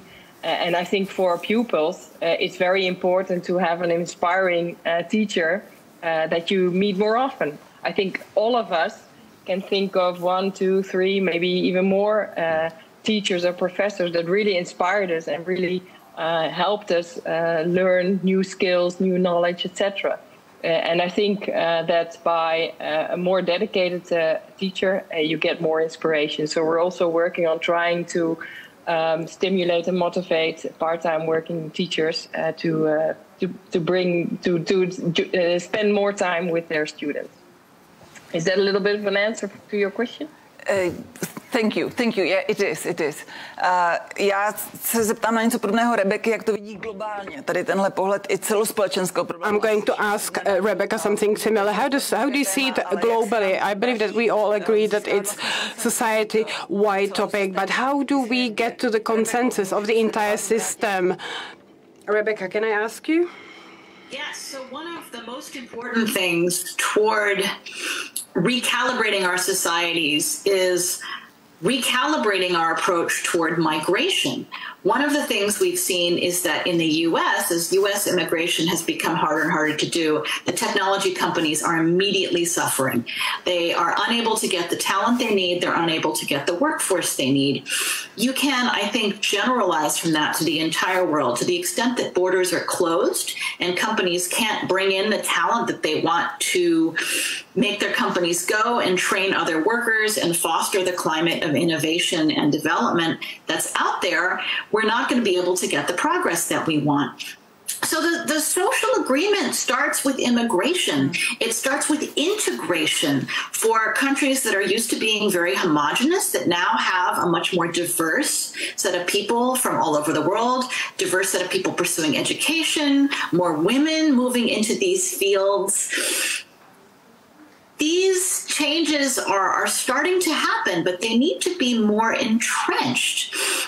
We heard, just to tie it back to a couple of comments, we heard, we shouldn't educate everyone to be programmers. And that's true, because some of the most important jobs in the tech industry are design jobs, designers. If you don't have someone who can see the whole system, who can design something that people will want to use, who can think about designing something that people will be able to use, user interfaces, the programmers aren't going to be able to make a product that gets the job done.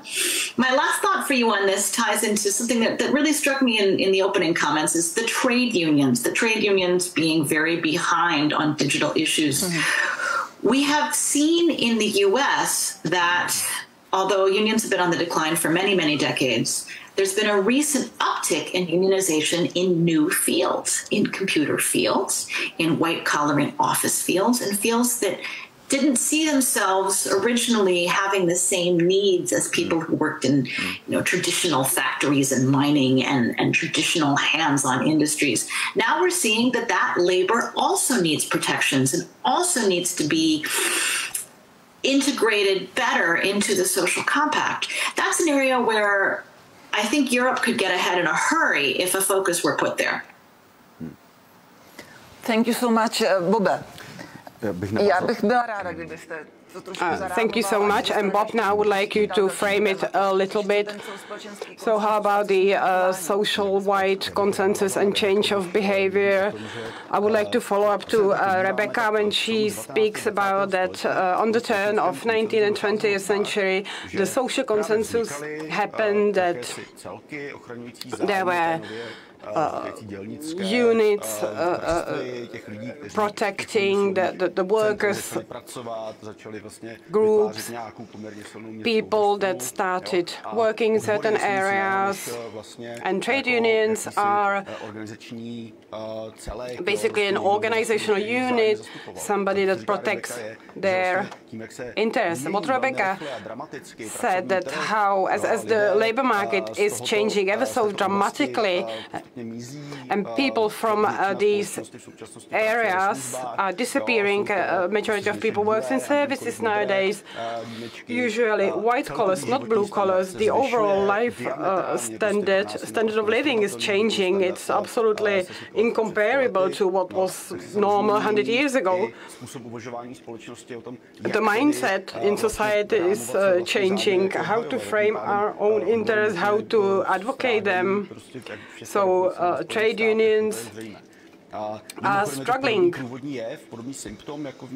It's a similar symptom that we see in education. It's basically just lagging behind of delay in social adaptability. And the social consensus is very difficult to reach currently.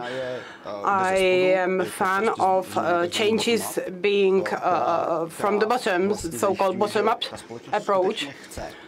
which means that the society really wants the changes. You create political order, and the political order is subsequently implemented in political decisions and the follow-up steps.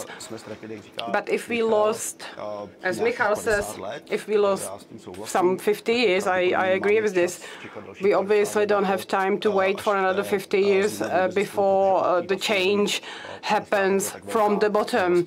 Because it won't happen. The loss, the delay will be so big that the society will not be able to reconfigure itself. Currently, I'm more of a fan of smart solutions from the top to bottom, which are inevitable. When we look at the educational system, the change in the teaching profession, it's taken 20 years in Finland before it was reflected in reality. You need a generational exchange. But there are certain smart solutions that can become effective very quickly. So educational system works by training into what you should teach. And what was mentioned, that we need designers, not programmers. We don't need technocrats, but we need designers. Even in politics. If we change the form of key tests, then it will create the change of our mindset, how we see education. If certificates and tests are only based on knowledge only rather than skills, from elementary school, high school, to get much wider picture about the human, that's how we would assess their skills, their talents, then it would radically change the approach to education, even if we still have the same teachers that are active at this point. But it requires very brave political decision, but it's an expert consensus you need rather than a societal consensus.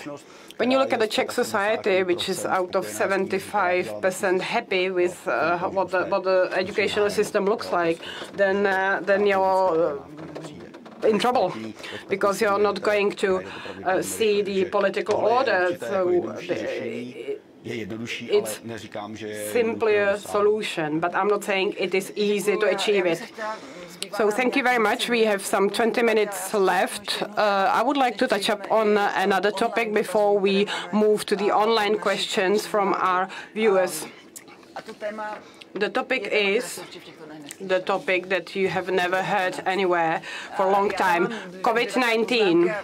I have two comments, and I would like to hear what our ladies are going to say about the change we've been forced to from the outside. It wasn't societal order or expert decision, but we were forced to do so. Czech schools were forced to go from one day to another to online mode. It was similar in the world. In Europe, it was very demanding for everybody, not just for the kids, but for the parents and, of course, for the teachers. And now we're going back to what digital literacy of teachers is. But there's another issue I wanted to touch upon, and I would be interested in what the ministry thinks about it and how it is going to reflect as a lesson learned in their strategy. And that's whether these measures, the Czech education had to go through. Is it going to lead to deepening of the socio-economical differences, that some families only have mobile phones, they don't have the computer, or they have just one computer, and if parents are working, kids can't learn. And according to the estimation, there was about 4,000 children children completely offline at the beginning of the COVID-19. So it helped us in the digitization. We learned how to work online quickly, how to function. We can do big events, conferences, but what about the other aspect of socio-economic changes? I'm going to start with you, and then I'm going to address the ladies. So the risk of difference definitely exists, and the springtime demonstrated that there are differences of knowledge and skills when pupils got back to schools. It really exists. We as a state should respond to the situation. The first step was already made. That means providing means for the equipment that schools may lend to pupils home, and then tutoring and simply balancing the differences between the pupils that were online with those that were offline. We as a ministry cooperate with the teaching faculties plus people in need NGOs to improve the situations. So there were two steps that we have made specifically. Of course, the question is how long the crisis will last and how long the schools will remain closed. Then, of course, the differences will become deeper and deeper, resulting in economic losses of the society. The economic aspect of having schools closed now will be reflected in 5 to 10 years' time, but definitely it will have a negative impact. Judith, what about you in the Netherlands? How was the situation in Dutch schools, and how schools and parents are coping, and what politicians may do to improve situation? What do you actually do in order to diminish changes in the society? Well, I'm a politician. I'm also a mother, and up to March 2020, I was quite pessimistic about the general level of digitization of teachers and schools. And when COVID entered the Netherlands and the schools were closed, my 3 children are in 3 different schools, and they had all 3, they had a very different rhythm, pace, and also way of setting up online classes, etc. It was amazing, the difference between the 3 schools, and I think that's a symbolic of all the schools in the Netherlands, how different they are. However, now currently, I can see that both on the 3 schools of my 3 children, but also generally in the Netherlands, a lot of schools really paced up quite quickly in making it possible to both make sure that online classes are possible, but also make a dual way, like combining both class lessons and digital lessons. And I think that's an amazing result of all these schools working hard on, improving the pace of digitization tremendously. So I'm very optimistic about the level of digitization at the moment in schools. However, as you say, one of your guests said, I'm very afraid that the schools would close down again, because I think that we cannot live, we cannot work, we cannot learn only in a digital way. So it is very important to see digitization not as a replacement of education or as a replacement of work, but really as an addition to it. And it's very important that we combine both online and offline ways of working together. And that's what I see happening a lot in education now, and I'm optimistic about it. And also in the labor market, it's improving. But to be honest, schools are faster now. Thank you so much. Rebecca, what is your opinion from a global view, benchmarking the global situation?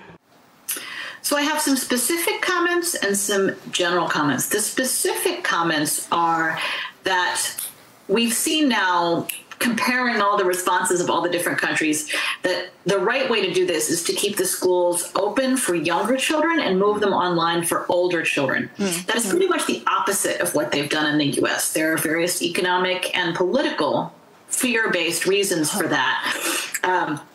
But little kids are less able to learn on their own. They're less able to manage the technology. They're more able to manage some of the health concerns if safety precautions are taken in ways that young adults are not. Young adults congregate, they spread disease, and also they're perfectly capable of working online in most cases. So that's been an interesting lesson there. We did see in New York City, they set up things called enrichment centers, which were for the kids of the essential workers, where it was essentially a place where the kids could go to do their online learning. So the parents were in charge of it. They were still not receiving in-person instruction, but they had a place to go. They had Wi-Fi that worked. They had a reliable system. I wonder if those wouldn't be models for a lot of places where people don't have the infrastructure, the cell phones, the technology.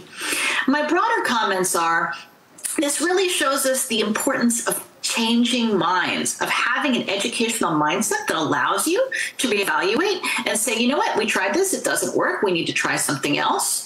To be able to turn the puzzle around and look at it from a different direction. It doesn't mean repudiating your earlier efforts. We all know that in the early stages of this pandemic, people didn't know what was going on. They were trying really hard. And we need as a society a way to change course without necessarily really condemning the people who made the decisions they made at the time. Like, we need to allow them to change course more quickly by making it okay to have those decisions. And my last thought is relatedly, we found out that people have focused often on the wrong variables in this crisis.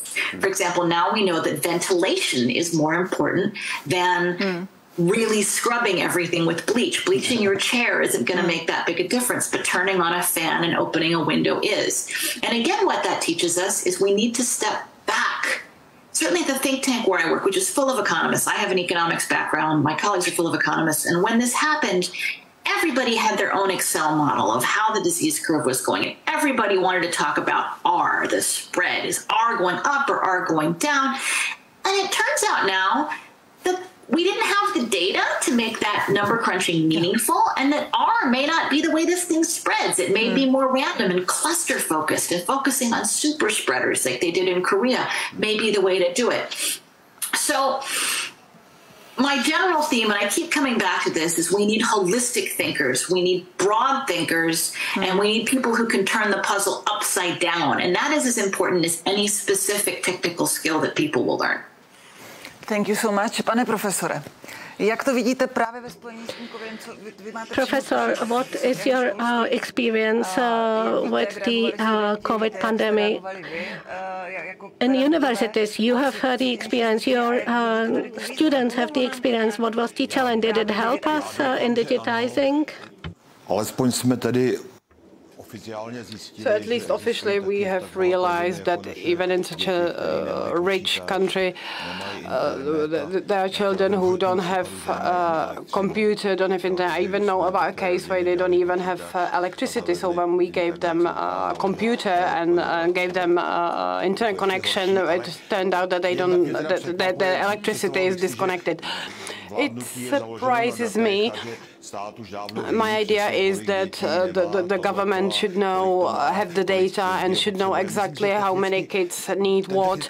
And I believe that it's not a technical issue. It can be technically easily resolved. And maybe we could involve the big players, big companies into this. I don't understand how somebody who's earning so much money on the internet can actually allow that they don't have the reach to somebody, that somebody is not on the internet. I can imagine that Google and Facebook would pay to each poor child. They would pay for their connection and their computer. It would really be cost-effective for them. So it's not just technology itself, it's also about that some parents don't really pay so much attention to their children. It's something that we came across at university as well. We are research university. All our students have better connection at home than I do. They probably even have better computers. It's not a problem for us. So it was very easy for us to transfer to distance teaching, online teaching. It happened often before COVID, but what wasn't easy, we have not figured anything out as yet, because our teaching is based on creative work in laboratories, and if our students cannot access these laboratories, well, I don't know what to do with it. If it was to last for another year, we would probably have to buy something for them they could use at home, but we know that students and children teach most from one another, and teacher is just like an assistant. It probably needs some kind of advancement in virtual reality. So when a child is sitting at home, it's de facto sitting in a classroom. It's a virtual classroom, so it would help. Again, advancement technologies would help, but it brings about loads of issues. And the issue that the COVID came, and it's not a big surprise because such pandemics have been with the human race for thousands of years, but it was like a wake-up call for us, and maybe in 10 years there's going to be something totally different. So what I'm trying to say is, like, let's get ready, let's be grateful for this opportunity, and something that gave us the flexibility was asking for what has COVID brought, what's the pros and what's the cons. Bob, it's not just about pandemics. There were pandemics 20 years ago, but it didn't have the digital layer. Now we're having infodemia. It's based on the data that we're missing. We're making decisions based on vox populi that we abstract from the digital environment, and that's an issue. Speaking about schools, we need to identify the children and the schools that necessarily need help. The estimates are very sober. It's not 4,000 children. There are 4,000 children that are totally isolated, but there are tens of thousands of children that would receive one email per week. We have data about schools that are very limited in their ability to use digital tools. This is what we need to focus on, because the school year that's now, it's going to be followed by or accompanied by temporary lockdowns on and off. I was pleased that Judith has a similar experience, or pleased in quote marks, that she has a similar experience with the ability of schools to establish interaction, immediate interaction with students. My oldest son, he's lucky that he's at school that can do this, was able to do this from one day to another. But I know about schools that within 2 to 3 months they wouldn't have a single teleconference. So this is where we need to focus our attention to. And I think that for the future, from an experimental point of view, it's good, because we're going to realize that A, we need to digitize where it is convenient, and B, we realize that it's not possible to transfer the entire education into digital area, because it's based on personal contact, and we can never completely bridge it technologically. Thank you very much. We're reaching the end of this debate, although it would deserve so many more hours of discussions. Maybe we're going to have such a discussion in the upcoming months. Again, I would like to look at the questions from our viewers, online viewers, and we answered most of them. They're asking how to motivate especially older teachers to use new technologies. That's for the ministry. What are the main obstacles preventing introducing new technologies technologies into education, how are future teachers being prepared at universities to teach innovatively, or are they still the good old structures? And what are the countries we can learn from? I'm glad that we were able to mention a few countries as good examples, compare ourselves with some European countries. And I would like to ask you for your final word. We have 3 minutes left. I would like to ask everyone for just one sentence, and it's I'm going to look at it from a philosophical perspective, so the outlook for the future. I would like to ask you if you can imagine that in a year we're going to be sitting here again, hopefully not in a studio but in a big room all together. It's going to be a big conference, Digital Czechia 2021. It's going to be again organized by European Liberal Forum and the Institute for Politics and Society. I would like to thank them once more again. So, in just one sentence, what would you like to be different in 1 year when we're at the conference Digital Czechia 2021?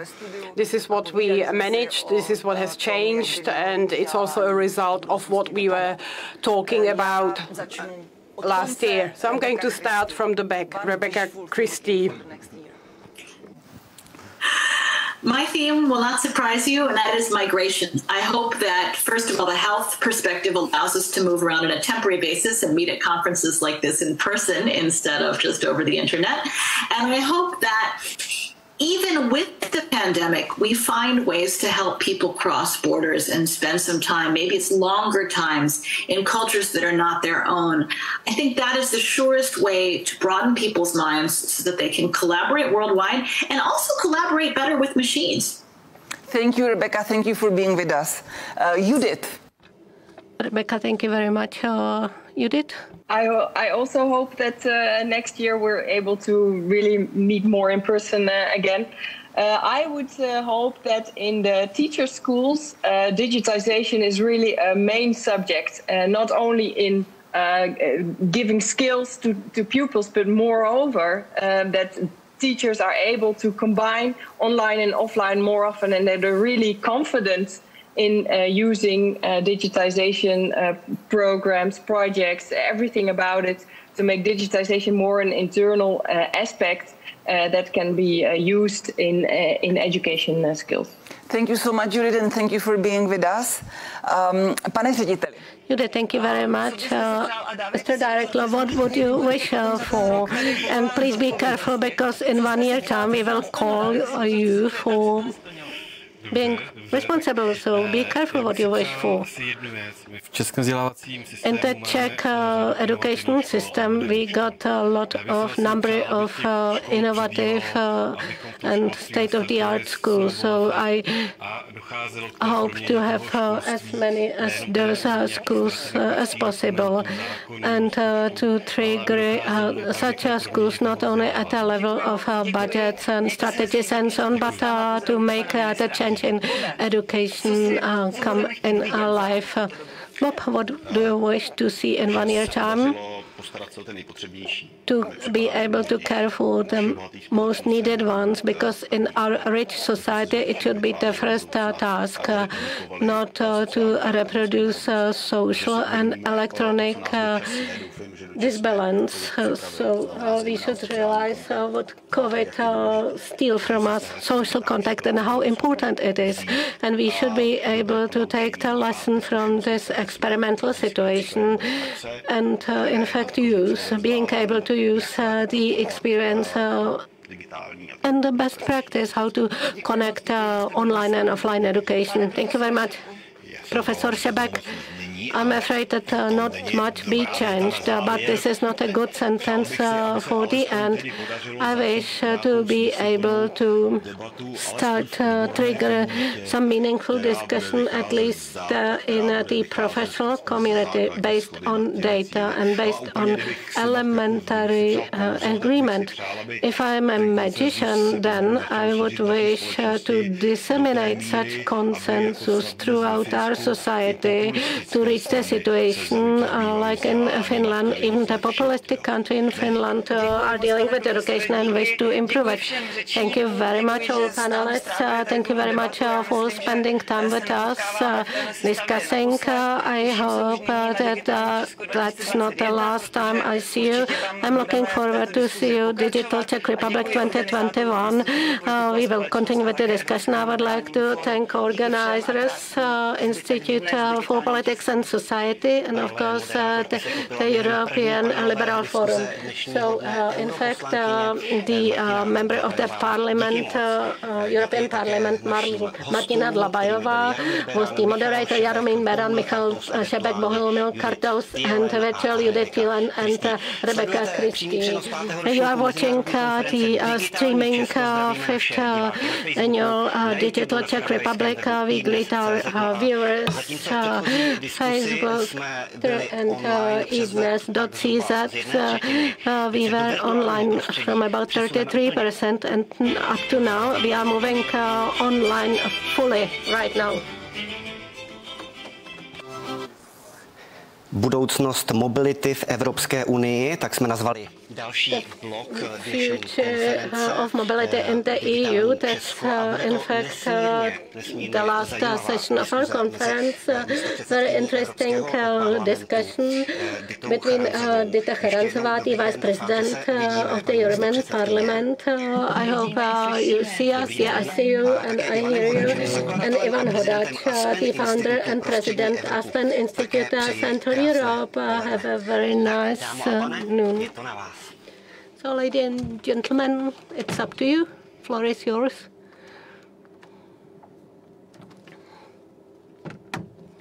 Dneska mezi Bruselem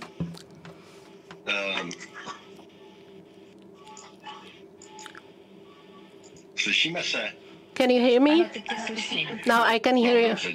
Okay, thank you very much. Dobrý, tak ještě jednou vítám vás v Bruselu. I would like to welcome you. Samozřejmě mezi Bruselem a Štrasburkem. So that's the discussion between Brussels and Strasbourg, and I hope next time we will organize the discussion in Prague. Welcome, Dita Charanzová, Vice President of the European Parliament. We just discussed a lot with her about a number of issues, and I would like to thank organizers and the moderators for being invited to this conference. I deeply respect it. Today we are going to talk about the mobility of the future in the EU. Mobility and future everywhere. In fact, looking around, the discussion consists of a number of aspects: green mobility, sustainable mobility, autonomous vehicles. We see what Brussels generates, what we generate, what countries around us do, what will be the impact on industry, and what industry will do, what regulators will do, and who is the main decision-making body, how to fit everything together. So it's important to highlight that COVID-19 that caused us not to travel to Prague, in fact, plays a role and will keep playing a role in the future. So let's start. Dita, looking to mobility of the future. What are the major aspects that will influence the mobility? Environmental protection, security, infrastructure, social changes in the society. Which of those aspects are the most important one in your view in the future of mobility? Thank you very much, Ivan. Thank you very much. You have introduced me so well. Maybe I should introduce you briefly, because you was and you still are a face of the European industry in Brussels. A long time you served as the president of European Association of Industry and very influencing man. So today today, in fact, you act not as a moderator only, but as a person that is very knowledgeable based on your practice. Well, future of mobility, maybe we just discuss about it differently. If this conference is organized a year ago, you mentioned how COVID influenced the entire society. It's about our ability to use technologies to survive at present times. And the COVID, of course, will practically impact mobility. Looking to airlines, for instance, we just ceased flying both in Europe and globally. And now we are also considering when the permanent airline connections will be re-established, talking about public transportation. In fact, during the pandemic, people started to travel private vehicles instead of traveling public transportation. And I think this will all influence the future of mobility in Europe. And also, with respect to public transportation, we should mention what is going on in a number of cities. A lot of health precautions are adopted, plastic glasses, touchless purchases of tickets and so on. And this will all be important in the future of mobility, not only in Europe, but everywhere in the world. You have already mentioned all the development, and we may look to Europe, China, and US, looking to Europe. This will definitely be the green revolution. In Europe, definitely it's number one from the view of European Parliament. This week, we have approved stricter emission limits. Well, I don't want to scare you. For the time being, it's only an opinion of European Parliament. We will then discuss with the member states. But what is quite clear is that the green revolution is very important in Europe and clear. Of course, the behavior of consumers is also very important. I'm a member of the Committee for Consumer Protection, and we know that the approach of young generation primarily is changing with respect to personal passenger transportation. So what we wanted, maybe the aim to buy a good car is no longer the goal of young generation. They are using more shared mobility, pooled cars, and so on. Taxi, non-taxi services are growing. You may use and so on. So I think that this will have general impact on the automotive industry in Europe, and so on.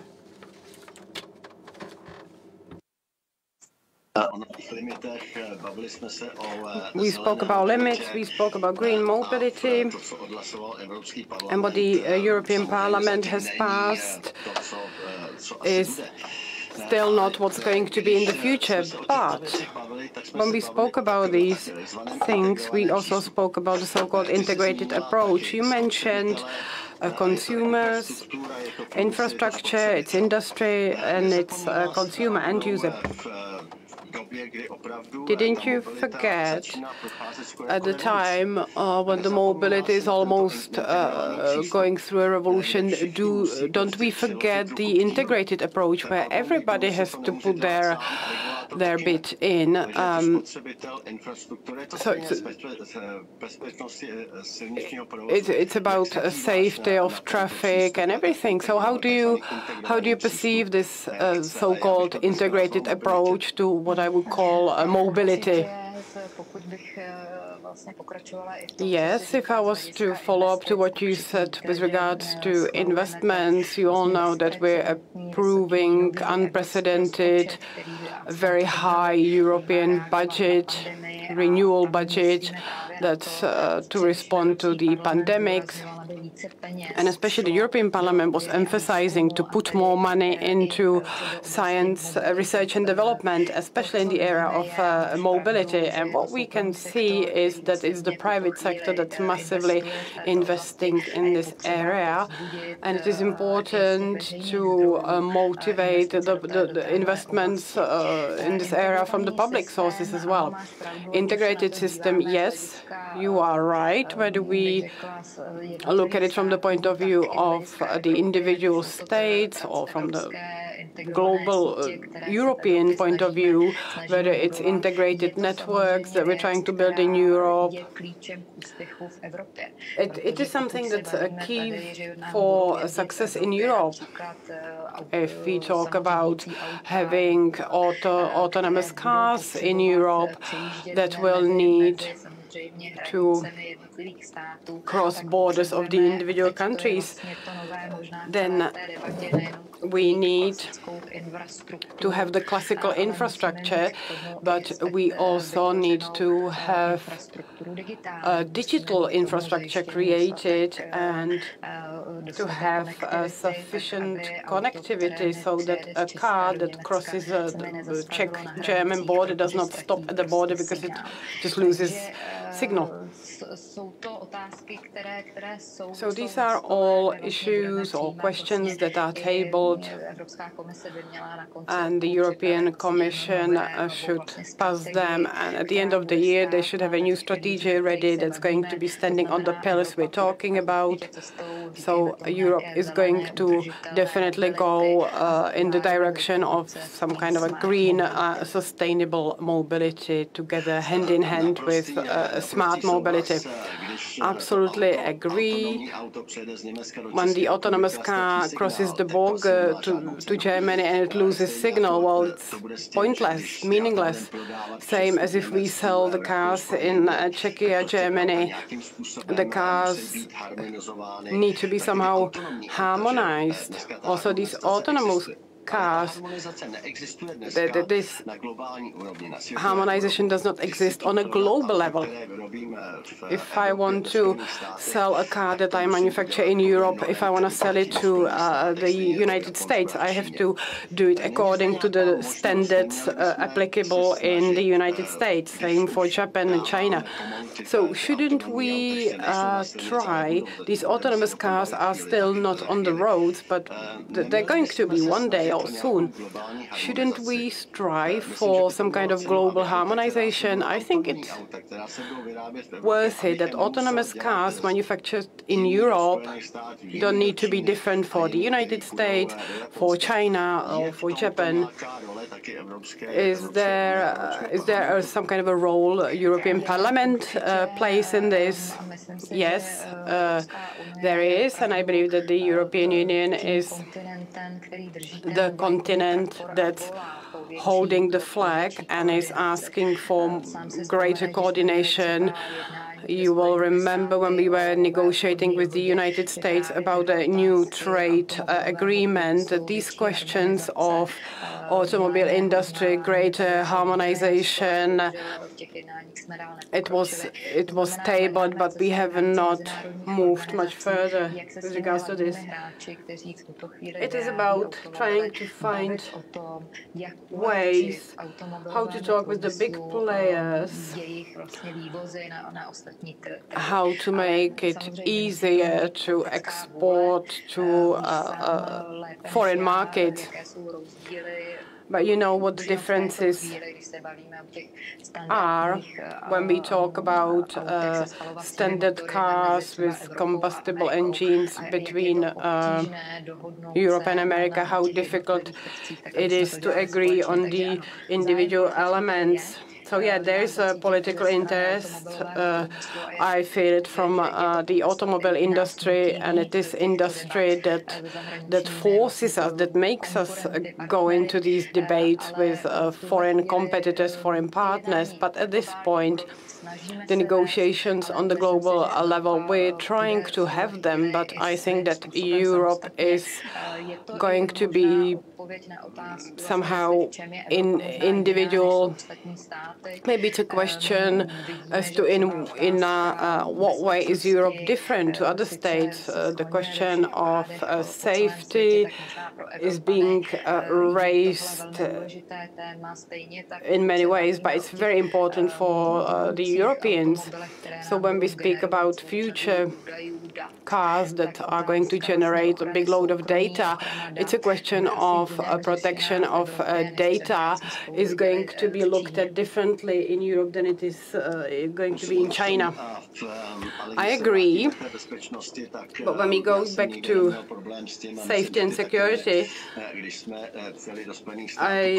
when we went to America, we borrowed a car that was manufactured according to the US standards. We would never ask ourselves, is this car safe or not?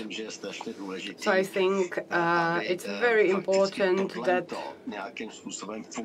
this also works in the future. When the autonomous cars are going to be here, we're going to be hiring them outside Europe. So let's go back to where we are, where our competitors are, where our business partners are. Let's go back to the main ones: Korea, Japan, China, United States.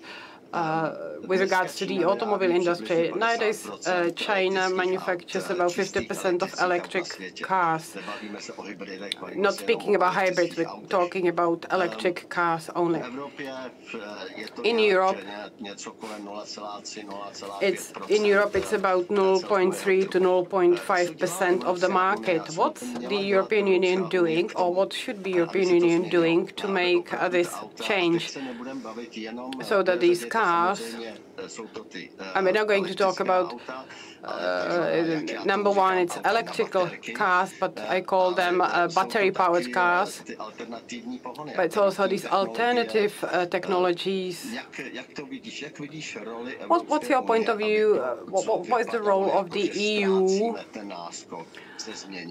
to make it change? It is interesting to follow the discussion in Europe. I'm quite sure you remember time when we started to talk about e-mobility in Europe. And it was not topic number one then. I feel that the biggest change occurred after the Dieselgate scandal, when Europe is focusing on e-mobility.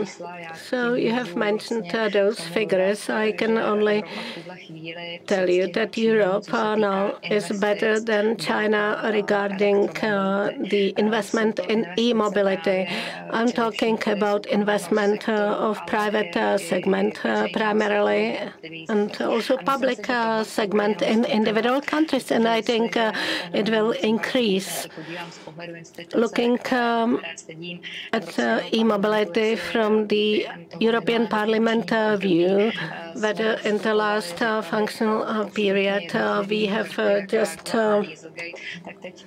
invented a gradual strategy how to respond to Dieselgate. Nowadays, the green revolution is present throughout the entire Europe, and it changes all aspects of our life, making us to focus more on clean and sustainable mobility in Europe.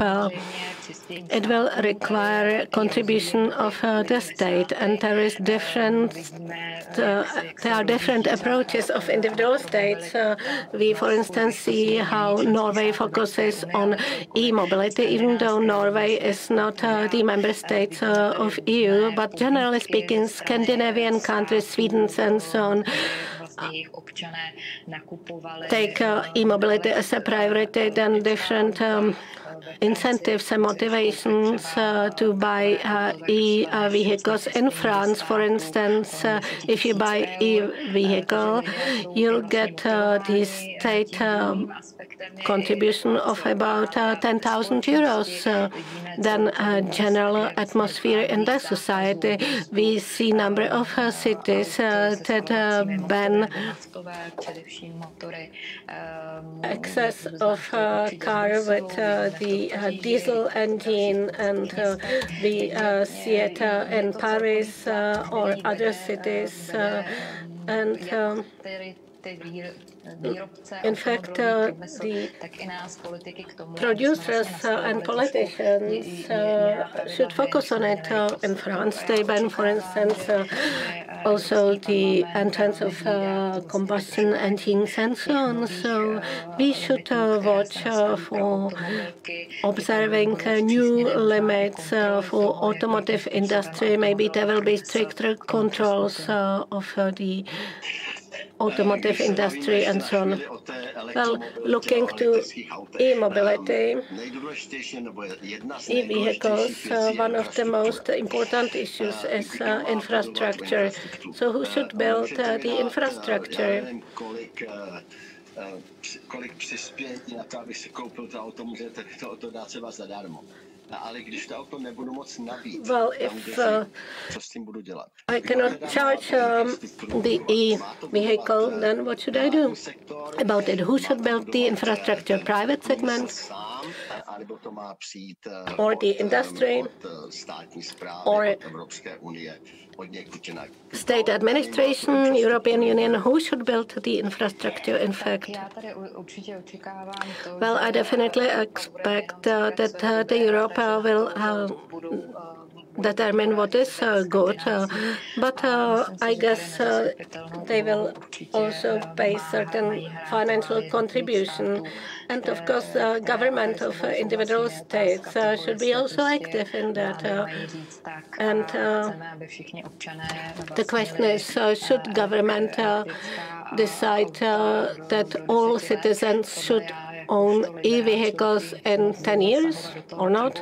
Me being a liberal, I would not be in favor of such a generally valid strategy. But on the other hand, there must be certain development in the state. So the European automotive industry is investing in e-mobility.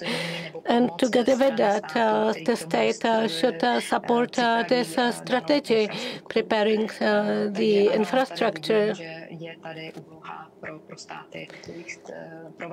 Yeah, I guess governments of individual states should take an active role.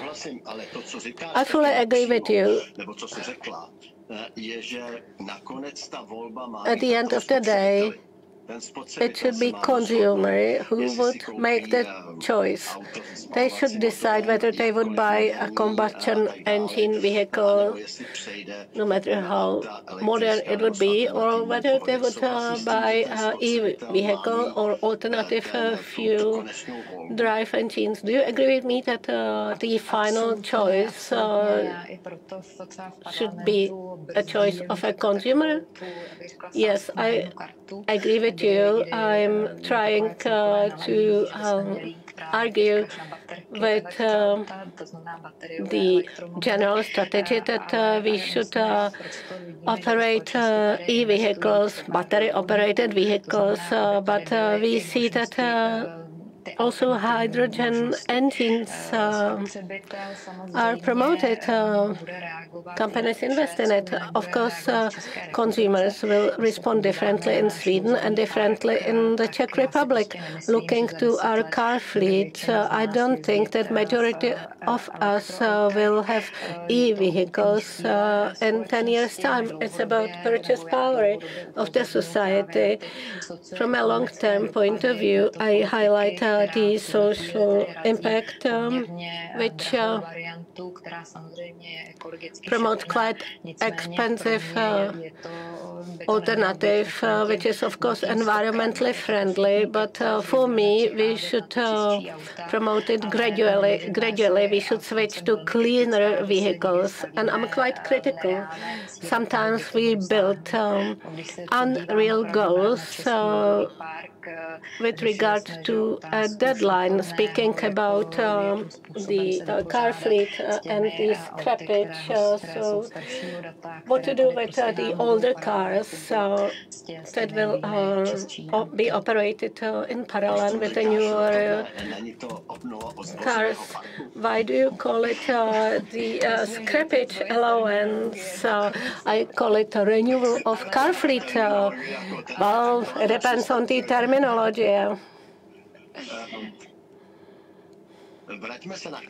Okay, let's come back for a minute to what you have suggested at the beginning about the young generation. We know that today young people in Japan do not buy cars. It's not a status symbol cars. It's iPhone or some other electronic devices. When do you think this trend will arrive to Europe, in entire Europe? Maybe not in Scandinavia, but in majority of Europe, car is the status symbol. But the young generation do not focus that much on cars anymore. So what does it mean? What would it mean?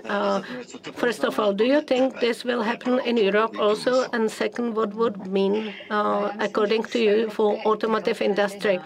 Well, I think this already exists in Europe, even though Japan is maybe quite specific.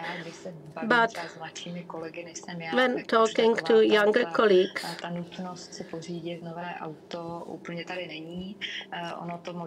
they do not feel they have to buy a new car anymore. Maybe it's about predicting the market, because frankly speaking, if I buy a car now, I will think twice what car I should buy in order to be able to sell it in 5-10 years' time. I'm driving a lot between Brussels and by car. So of course I understand that clean mobility is very important. I will, I guess, soon buy some clean car, but it will be up to discussion with specialists to what extent the diesel engines, the recent ones, are clean with comparison to e-mobility. Yeah, e-mobility is clean, but looking to the entire process end to end, what are we going to do with all the fuel cells, batteries, and so on in Europe? Maybe when we just make this analysis, we may find out that the recent diesel engines are clean. Oh, sorry, I did not answer your question. I think that young generation is changing, and their approach to purchasing vehicles, cars, is changing. But I don't think it will happen that in 10 years' time cars will disappear from the roads fully. Definitely we will live with cars. In the future we will probably talk about shared mobility. We will probably talk about different modes of transportation, combined transportation, especially in large cities. I can imagine that not everybody lives in downtowns, centers of the cities, so we will need car to travel to the city. And then maybe it's about combined transportation, combining car transportation with public transportation. And of course, this is quite popular in a number of cities. I mean, biking. Yeah, a lot of people start biking in the cities, so all that is reflected and will be reflected also in the automotive industry. But with respect to current investment, I think they try to consider the needs of consumers and respond to that. Yeah, time is running, but we still have time for one more question. Looking to automotive industry. Around 2012, 13, 14, we started to talk about automotive industry that will not sell cars, but mobility instead. So I think it's becoming more and more true. So what is your view about the impact on the automotive industry? Yes, definitely, I can fully agree with that. We also see that in the automotive industry, we have new entrants, new players, technological companies with the autonomous vehicles. So we are talking about a big mobility revolution. It's no longer about products, cars, but it's about partnership with technological companies. We see more and more cooperations with telecommunication companies. So I think it's a new concept of cooperation, which in fact, it's something that will happen in the future. And I'm quite sure that European automotive industry realizes that. And I'll be pleased if we in Brussels will set some reasonable rules of the game, but also if we manage to help them with investment in R&D. Thank you very much. I have to say that I have no more comments. Generally speaking, it's an integrated approach to mobility, and the mobility currently is living a revolution. And I would like to thank you very much for today's very interesting discussion. Have a very nice day, and thank you very much, you and to all guests, and maybe have a nice lunch. Thank you very much for a very interesting virtual discussion between the member of European Parliament, Dita Karantsova, and Ivan Hodač, founder and president Aspen Institute Central Europe. Thank you very much for finding time with us. So it's the fifth Zdravíme všechny naše diváky na Facebooku. Digital Czech Republic, we greet you all, digital, Facebook, YouTube, and e-dnes. And I would like to come back to the future of government and democracy. It was highlighted several times already.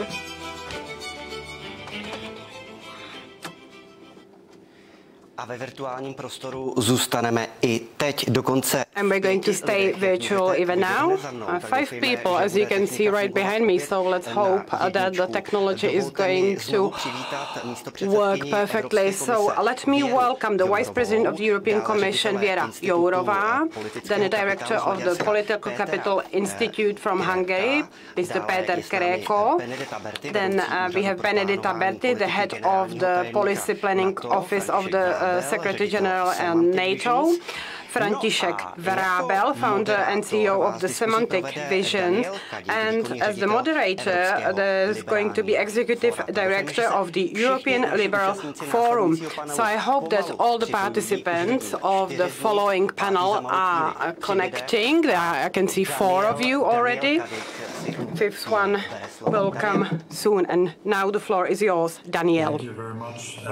Good afternoon or good evening, everyone. Thank you very much for joining us today for this very exciting and, as I find, very timely panel at this very nice event, Digital Czech Republic, which is a cooperation between the European Liberal Forum and our dear partners, IPPS from the Czech Republic. Like always, we're very privileged that this very big and prestigious event is co-hosted from both organizations. And I would like to jump into this, I think, as I said, very timely panel that we have today. Let me quickly give a couple of viewpoints on what we will be discussing today. The general topic is future of government and democracy, which is quite a broad topic, but when you think about it in more detail, things automatically come to mind. The democratic institutions around the world are facing the same problem, which are digital threats together with the digital opportunities, which we mostly talk about. We have the cyber attacks against central state administrative bodies. We have direct influence to influence the public opinion in a couple of states. We have the big discussion about potential Russian hackers or Macedonian hackers paid by Russia.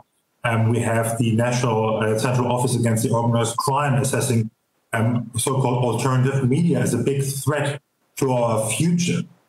And that's also one of the reasons why the European Commission already in 2018 has been responding to a threat like this and presented an action plan against disinformation. So whilst talking now about these threats, I would also like to talk about the opportunities today with you. And we have a fantastic panel that I just briefly would like to introduce. We have, on the one hand, I don't have to introduce her too much, but we have Vera Jourova, Vice President of the European Commission, and obviously the European Commissioner. And if you haven't seen it, and that's just a short advertisement block, I highly recommend you to rewatch her discussion on Monday in the European Parliament about rule of law and European values. If you haven't seen it, you must see it. As second, we have Peter Kreko. He's the director of the Political Capital Institute in Budapest and also Europe's Future Fellow of the Erste Foundation. We have with us František Vravel, founder and CEO of Semantic Visions from the Czech Republic. And joining us a little bit later is Benedetta Berti, head of the Political Planning Office of the Secretary General of NATO. The structure of today's panel is relatively easy. I would like to hand over first to our distinguished speakers for a 5 to 7 minute intervention before getting into, hopefully, a heated debate about the future of democracy, governance, and digital issues. And of course, I would like to ask Vera Jourova to take the first intervention of today. Vera, you have the floor. Thank you very much. Thank you for inviting me. I want to greet all the co-speakers and thank you for the opportunity to share my views with you. Well, I am in the position now of somebody who is sitting in the European Commission, which tries to take the proper position on the digital sphere and to unleash the potential in a good direction and to address the risks which we see, which are obviously evolving also in the digital sphere, which go against the interests of people. We believe that technologies must serve the people, not people serving technologies, which is especially complicated to say now when we are in a very unprecedented COVID crisis, when we have to rely on digital connections to keep going. So first of all, I want to pay tribute to the digital technologies which help us to cope with the current very difficult situation. For the Commission, there are several principles which we keep in mind when trying to come with the solutions, because we are not here to analyze, we are here to come with the solutions. Solutions for digital Europe, maybe indicate also solutions for the world, because we see that the problems which stem from digital expansion are global, so there should be also global solutions. But coming back to Europe, our starting point that the EU supports an open, stable and secure internet, and my mantra is always that freedoms, rights and obligations are the same online as they are offline. So by creating the parallel layer or extra layer through creating the digital space, it must not mean that that's the space without the rules and law and respect for fundamental rights and all the important principles which we have developed for our society over decades and maybe centuries.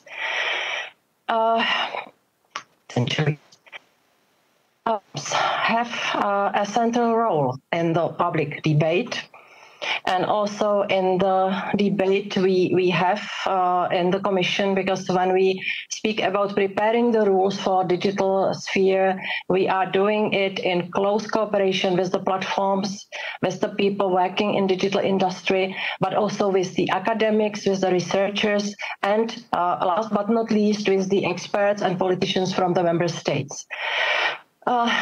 The last comment about the member states is important to stress, because for setting the rules for digital sphere, which should guarantee that democracy and fundamental rights are supported principles rather than diminished or suppressed, we have quite strong mandate from the member states to come with the rules. Because everybody knowledgeable and everybody with common sense understands that if we enable the fragmentation of rules to happen in the EU, we will not be able to continue creating the digital single market, which is a great enabler for European businesses to flourish in this technology world and to make business which has cross-border dimension. Coming back to the platforms, I said that they have a central role, but they have yet done too little to avoid public harm while reaping unprecedented profits from harvesting people's data. They have not built up the editorial frameworks and capabilities of traditional media outlets. And we must not allow the profit-seeking behavior of private companies leading to a distortion of our democratic discourse. I sometimes use the metaphor that they have privatized the public debate. And you know very well what I speak about the bubbles, about the echo chambers, about the low possibility to keep the horizontal public debate even with our opponents or with our adversaries. I think that it is harmful, and we have to discuss about that. Also, the bad actors are using internet, which was originally meant to serve the good actors. And here I speak especially about the disinformation, which is by some doctrines also ranked among the hybrid threats. So no question, we see the security threat in well-organized disinformation campaigns, especially those coming from some other parts of the world. We have mentioned Russia and China openly recently, so just to make sure that we know what we speak about. When we mention Russia and China, I will not hide that we have very agile internal European producers of disinformation campaigns. Yeah, so it's more complex, and it's not always easy to track who is behind which campaign.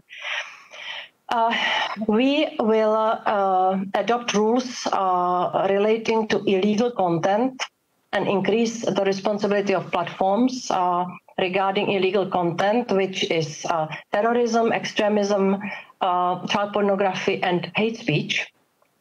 Qualified by hate speech by the criminal law in the EU. But at the same time, we work on the European Democracy Action Plan, where we will bring a chapter which will describe our positioning towards disinformation. We will come with a new definition. We will define the threats and the risks, and we will define the ways how to minimize the impact of disinformation on European society.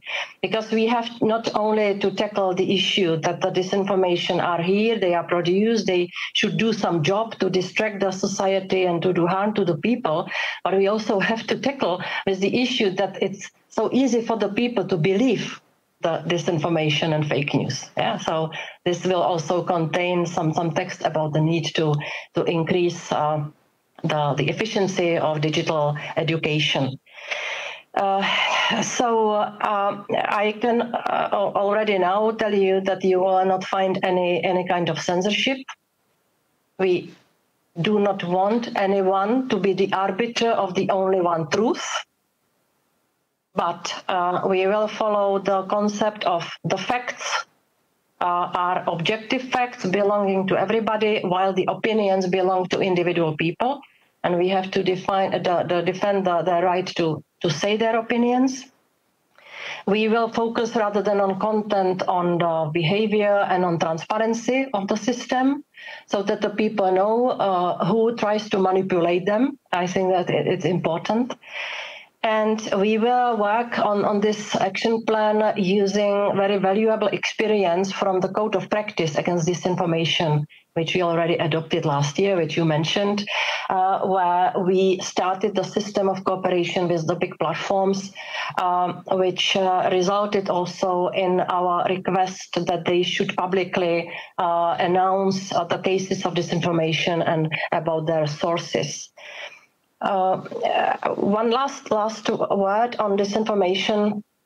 We published in June the action plan against disinformation in COVID context. It was an important step forward for the Commission because we defined very clearly what kind of disinformation, sources, intentions, and so on. But we work here with the words authoritative content or authoritative information. This is exceptional situation when we refer to health authorities such as WHO but mainly the ministries of health, which is the sector which now has to mobilize all forces to manage the COVID crisis.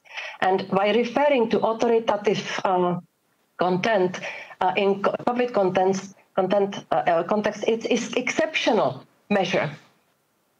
Yeah, and we all know why, because we need to have some reference point where the people can get the trustworthy information, because distrust and chaos will lead to even bigger harm. So you will not read in our ADAP, in the action plan, anything about the authoritative content and authoritative opinions. Again, we do not want to introduce any system where somebody will have the first and last word on what is the truth. So it's just to start from my side. We can later discuss the AI world and the possible regulation. I am available, and thank you once again for inviting me. Thank you very much, Commissioner Jourova. Thank you very much, Vera. I would like to hand over now to Peter Greco. And I think with your intervention, there are a couple of points that the Commissioner already mentioned that fit very well with your portfolio, especially as in the beginning, digitalization and active participation in the political process has been seen as this vaccine against anti-democratic processes. And I always wonder if we have been a bit naive about that. And you personally, Peter, have been talking about extensively about the danger of power grabs that also the Commissioner was hinting to that we saw during the pandemic. And is this what we see here with digital means now an actual enhancement of a democratic process, smoke bombs, or rather a danger? Peter, you have the floor. Thank you very much, Daniel, and thank you for the organizers. I'm really grateful for being able to participate on this panel, and it was really encouraging to hear the words of Commissioner Jourova, whose work I think both on the front of rule of law and both on the front of and regulating about social media companies and about tech giants is extremely important. And thank you, Commissioner Jourova, for your work, principled work, and also for talking clear about the problems that we face today, disinformation, its sources, and the appropriation and abuse of technology. So I would continue from one thought of Commissioner Jourova about and responding your question, Daniel, with a bit of curve, that the technology should serve the people instead of the other way around. And yes, I think think there was this hyper optimistic approach of social media and internet at the beginning. In the beginning of, let's say 21st century, we were mostly talking about that the internet is being the biggest threat to autocrats, and technology and social media is the most important danger for their power. And yes, I think, let's say 15, 20 years later, we can clearly see that the situation is not that simple. On the other hand, I think it's also important to stress that I think we should not go only into a total, let's say, to these apocalyptic visions about the social media, because yes, I think there are dangers and there are responsibilities of the social media companies, but social media companies provide social good as well, and not only social harm, even if I think we all agree that they could definitely do better in that direction. I think, unfortunately, we can see these days that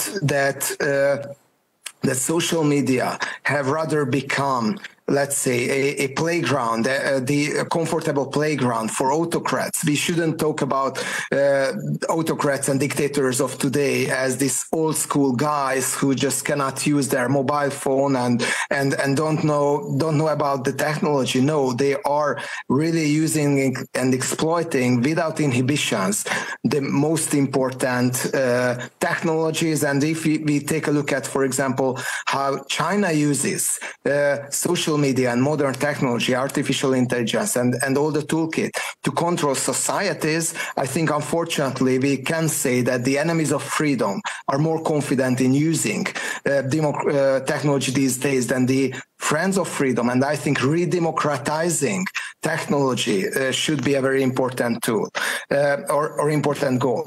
And my friend Peter Pomerantsev, I think, have a very important thought when it comes to talking about disinformation and the relationship between technology and societies these days.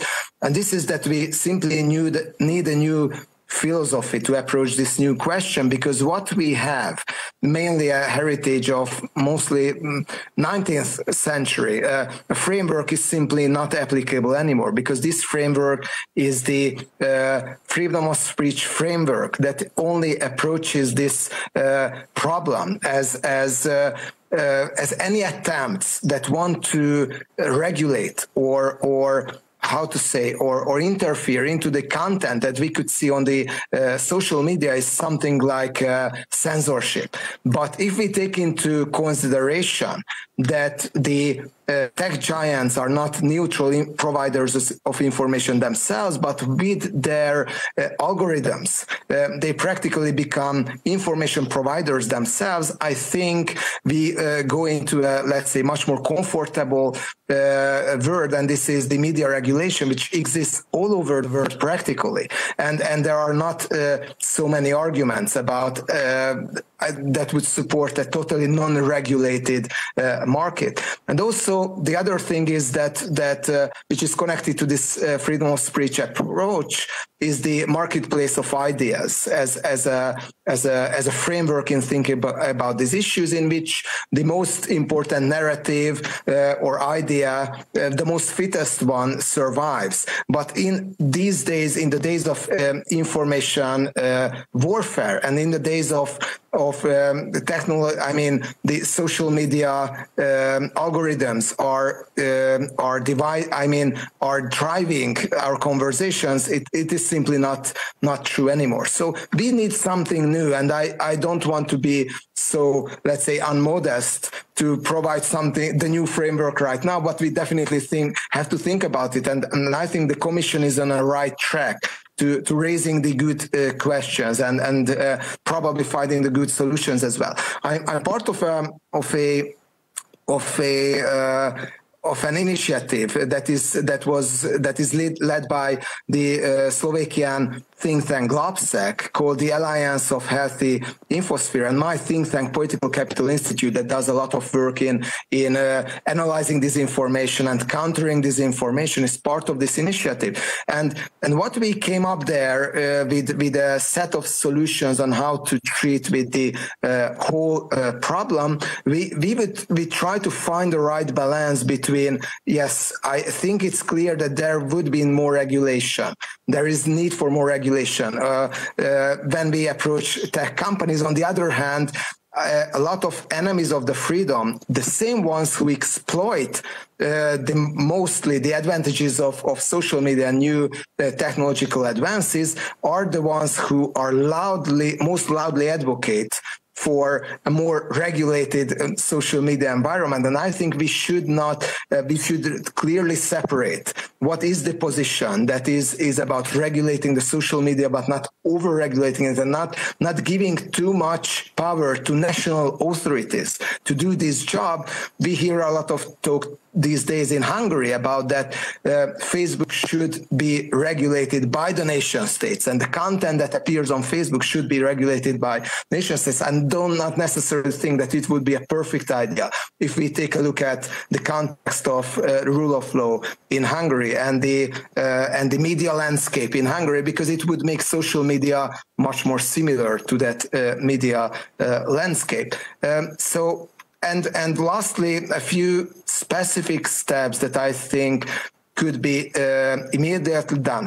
First of all, social media companies are not very strong, I think, in general in fact-checking. And when we face these days the healthcare disinformation that Commissioner Jourova also mentioned, it becomes extremely important. And I think we could be, from at least this perspective, grateful for the disinformation around the COVID-19, because I think it raises awareness and puts us in a situation where we can talk about disinformation in a non-political manner as well. But it also highlights some weaknesses of how the social media companies operate. For example, in my country, Hungary, where unfortunately disinformation is a huge problem, both on the political and non-political debate domain, there is no certified fact-checker of Facebook.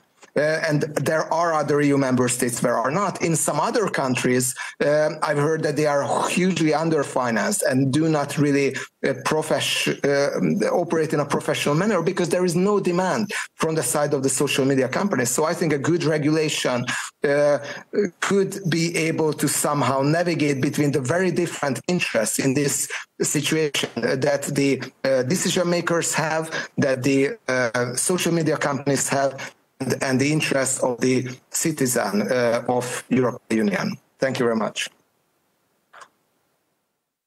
Thank you so much for this most interesting intervention.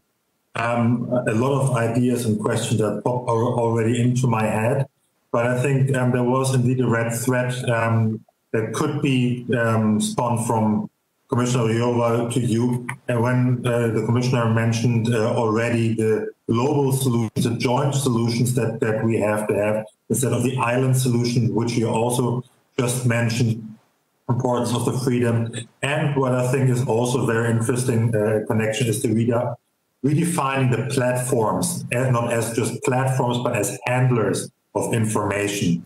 Some topics that we need to discuss later. I would like to hand over now the floor to František Vrabel.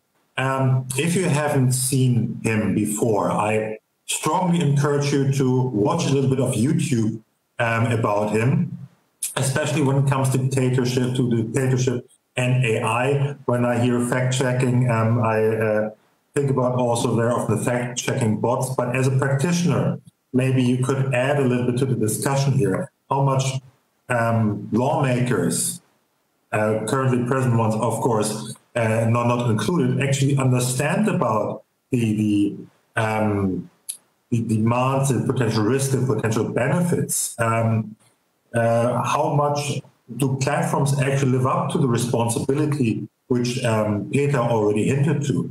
František, you have the floor. Daniel, thank you for leading the panel. I'm so glad that my colleagues, Vice President Věra Jourová and Petr Kreko, already mentioned the biggest problem that I believe we face, which is the wrongdoing of online social networks. Of course, we have bad actors that are trying to harm our society, to implement chaos into individual minds, so at the end we will not trust our democratic institutions because the main goal is so-called relativization of the truth. The bad actors will of course remain, no matter what we will be doing against their operations.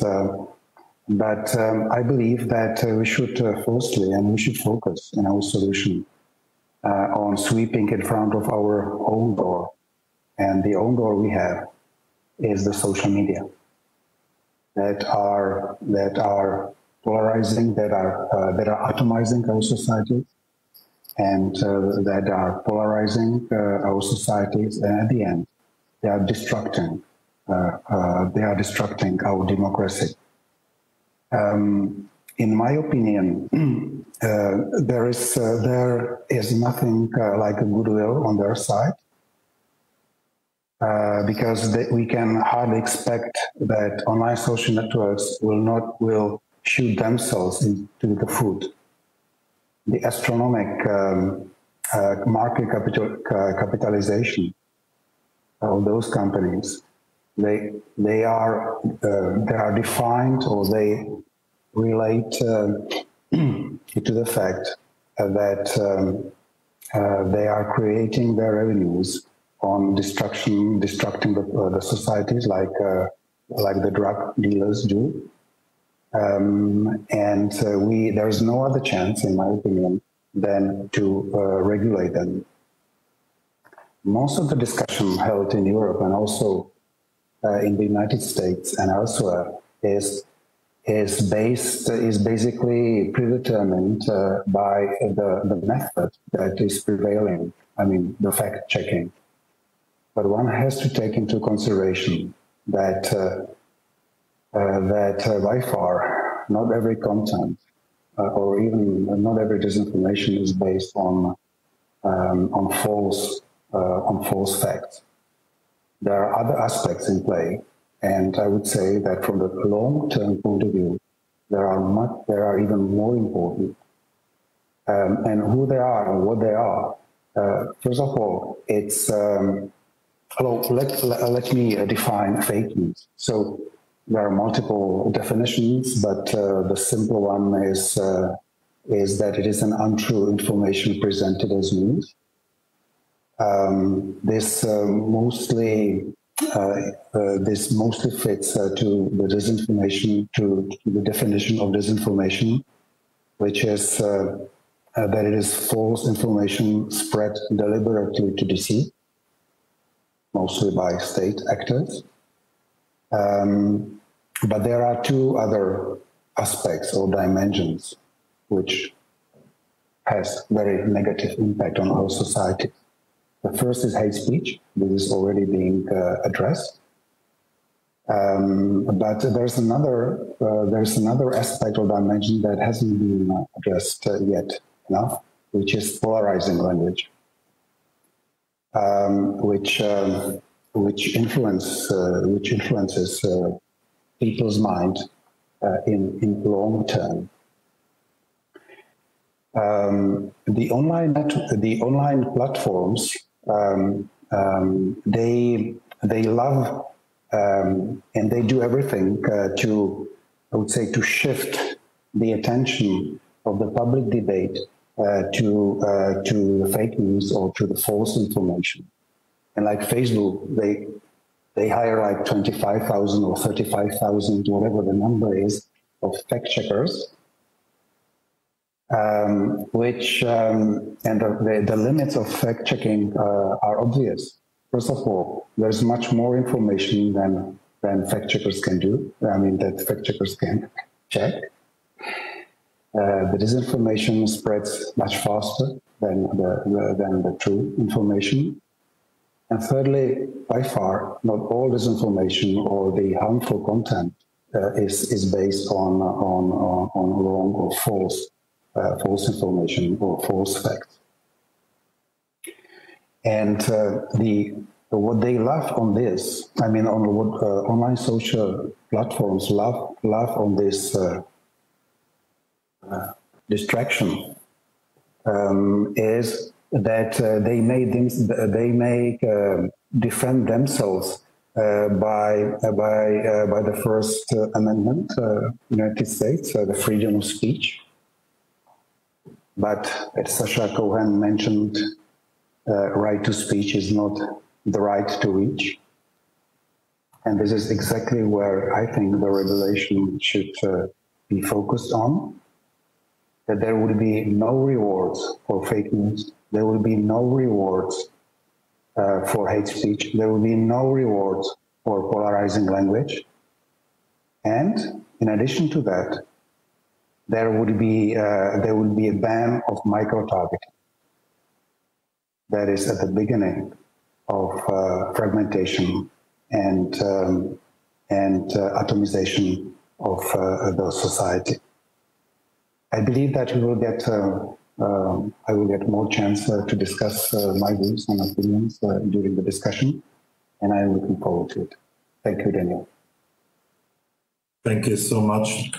Again, a couple of very interesting points, especially about the definition of false or fake information and the implications of that, especially when it comes to fact-checking. One important aspect surely is also what we see more and more is this, let's say, peer-to-peer fake news or false information that is not only via the platforms, but especially via WhatsApp, especially also something that outside forces are using. But this ideas for a regulation, the ban of micro-targeting, and this, I like it a lot, right to speech is not the right to reach, is certainly something that we should discuss more. We are still waiting for our last speaker, so I would suggest we just jump into the discussion and give our last speaker the opportunity to come in with a short intervention when she joins. And when I was looking into this panel, I was reminded of a publication of Lord Ralph Dahrendorf, the great liberal from the year of 1997, when he was talking about globalization and the social consequences. And on the one hand, he sees there are hopes and new chances for millions and the unifying power of trade, exchange, and information that we have. But he's also predicting a rise of a new regionalism that seeks to retreat into more and more closed environments out of a fear of a more and more increasing complex world that we see out there.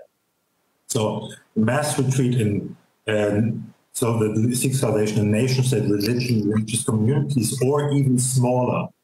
And I always wonder, is this ambivalent vision also true for this interconnected world? And that's something I would like to discuss with you, just as the question, what do we need to be vigilant about? How do we proceed against the agents of misinformation, whether they are state actors or not? And of course, what will the future relationship between public institutions and internet giants look like in the future when we perceive our interest? And well, as I just say that, as a miracle, we've seen also our last speaker, Benedetta Berti, just in time.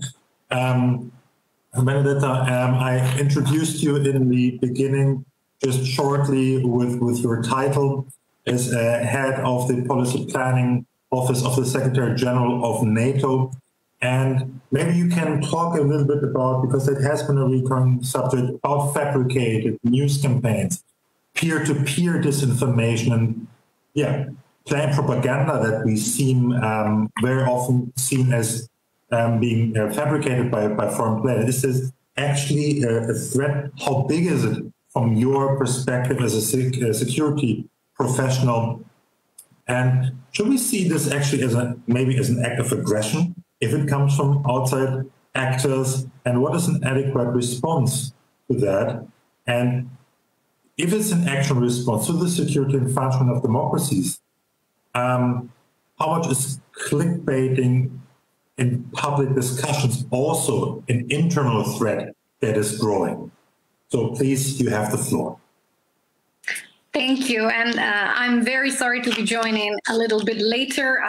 And luckily, there will be time for me to hear from the other distinguished speakers in the next hour. So forgive me for the delay, but it's a great pleasure for me to be here today. And of course, this is an incredibly important question that for those of us working at NATO really sits at the intersection between geopolitics, security, defense, and politics. So a very interesting one. And maybe I will just say a word of framing in terms of how do I see the security landscape, and how do I see the growing use of disinformation and in general hybrid tactics in the context of our security. And I think for us, from our security and sitting where I sit in NATO, from the security and defense perspective, this to me highlights the fact that we need to really step up our work and our emphasis on resilience. And resilience, of course, is a big word. Everybody throws it around. It's about how our societies are able to prevent and recover from shocks. But oftentimes we've looked at resilience through a relatively narrow lens. And I would argue that the questions you've just posed make the case as to why we cannot afford that luxury anymore. Even when we look at security questions, we need to really look at resilience very broadly. So, of course, as NATO, we look at the nuts and bolts of resilience, our physical infrastructure. How do we protect that? How do we protect our digital infrastructure? How do we ensure and how do we work with our allies so that we have secure and safe, for example, providers of civilian telecommunications? And of course, we're also thinking about how to protect our key strategic assets, technologies, and all of that is part of our security. But of course, what I'm getting at today is that that neat division between the military and security realm and the civilian, it's a little bit more complex and blurred these days. And that's why I think when we think about the security, we really also need to talk about democratic resilience. It doesn't necessarily mean you would have an organization like NATO taking the lead on this, but it is clear that it's related to our security. So here is where I get to your question. The patterns of disinformation, if you take them individually, you could say they are not existential or significant security threats. However, when you link them all together and you look at the patterns, I think the picture is a little bit gloomier. And that the picture is one in which you have a series of external actors that have understood very well that one of the ways to create divisions in our societies is through disinformation, is through fakes, is through campaigns that are directly aimed at creating mistrust in institutions.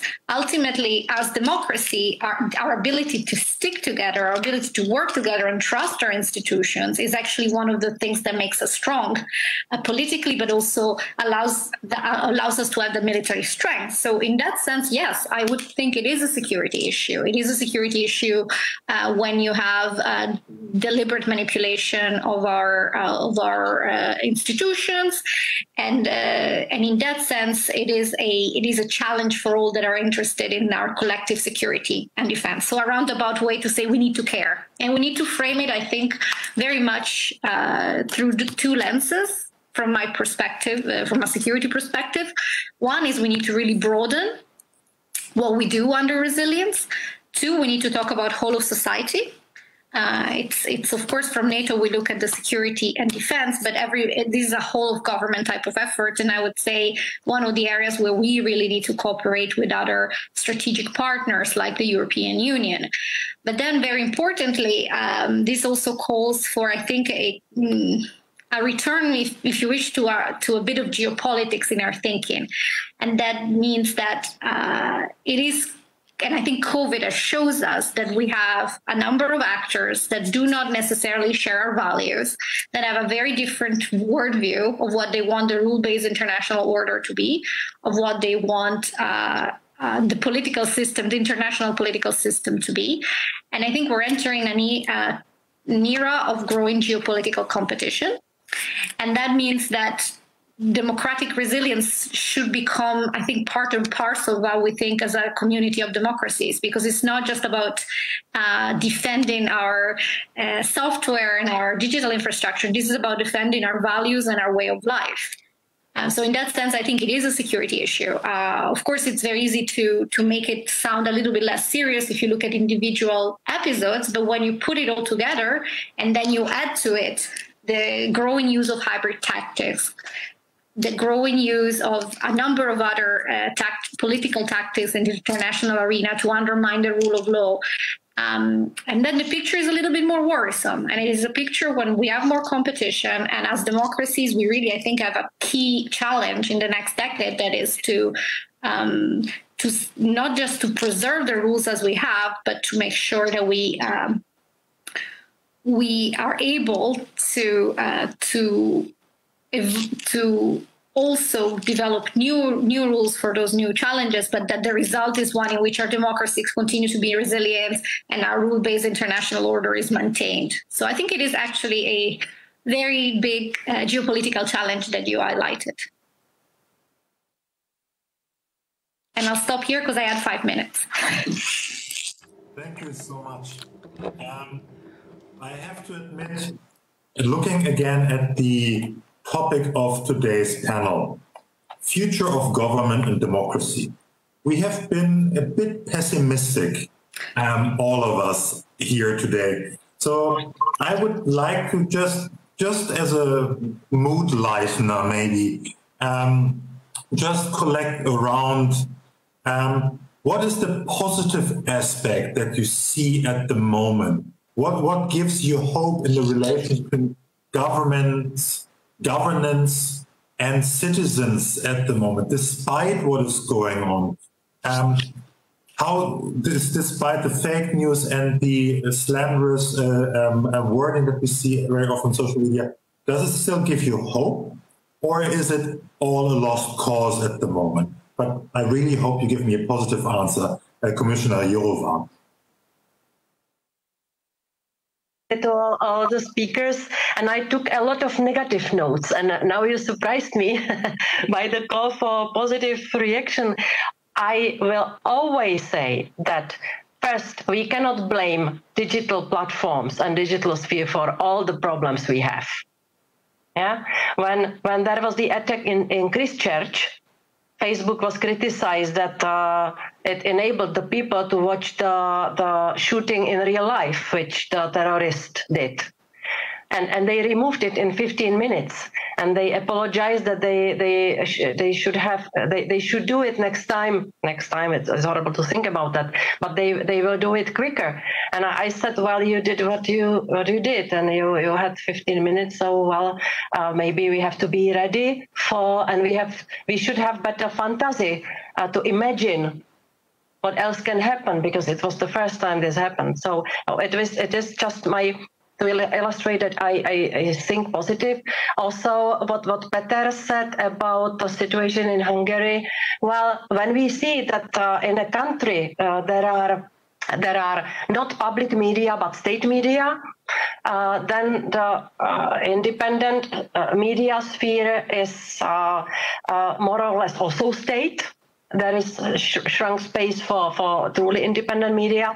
Then I hear myself saying, thank God we have this democratic platform for open discussion. Yeah, so I think that we should look at it positively.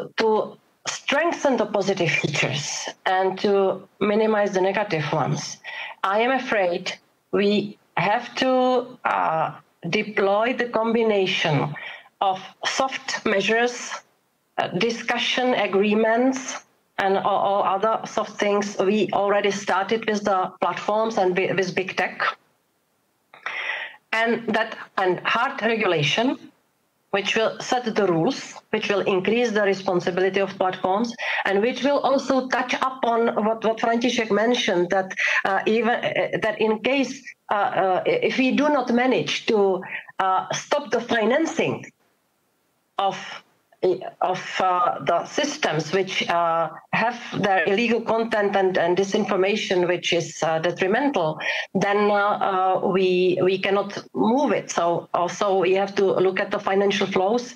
František said that the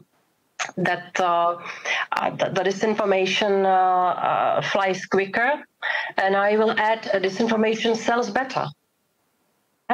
It's a selling opportunity. And we have to push the platforms to stop this dirty business. And you know well that we try to agree on the digital tax. At this moment, we ask the platforms, pay some money to repair some of the harm out of your social responsibility. We should stop this one day and say, this is the tax to be paid. There must be fair share in taxes as a general principle. And more than that, when the trucks are damaging the highways, you also collect money for the repairs. I think it's a very similar situation. So the digital tax, is it positive enough, the digital tax? For us, yes, because we will need the money for the recovery. I'm a bit cynical.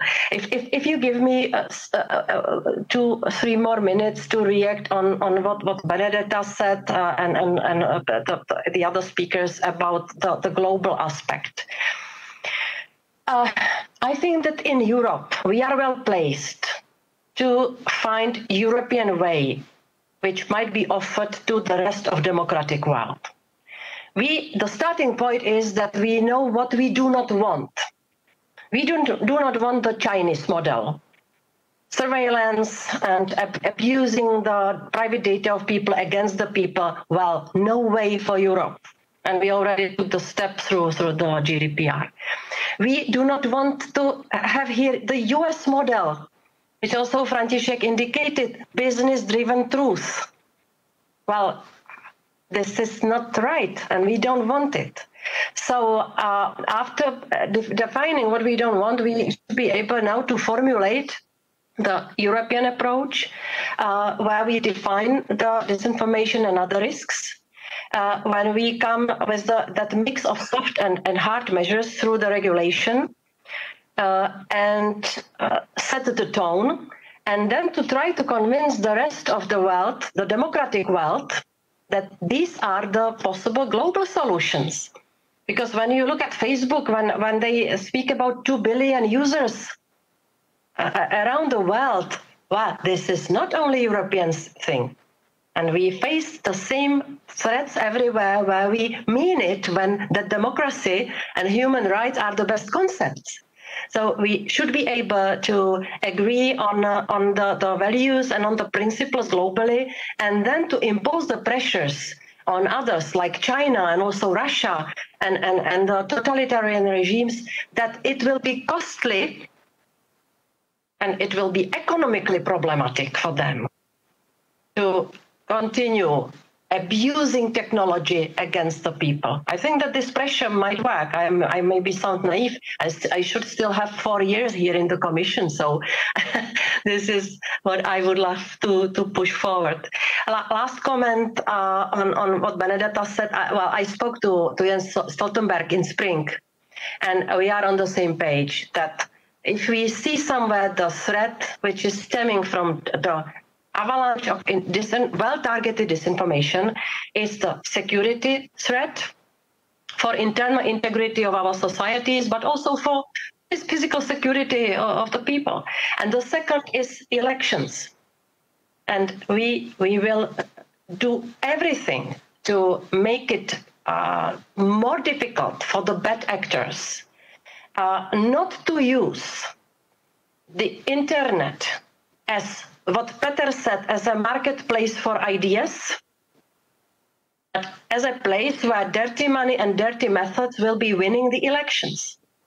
we will do everything. And these are the rules we want to come with through the European Democracy Action Plan. We want to increase the transparency of political campaigning and of financing. And we are also supporting the way Twitter approached Mr. President Trump's declarations on Twitter.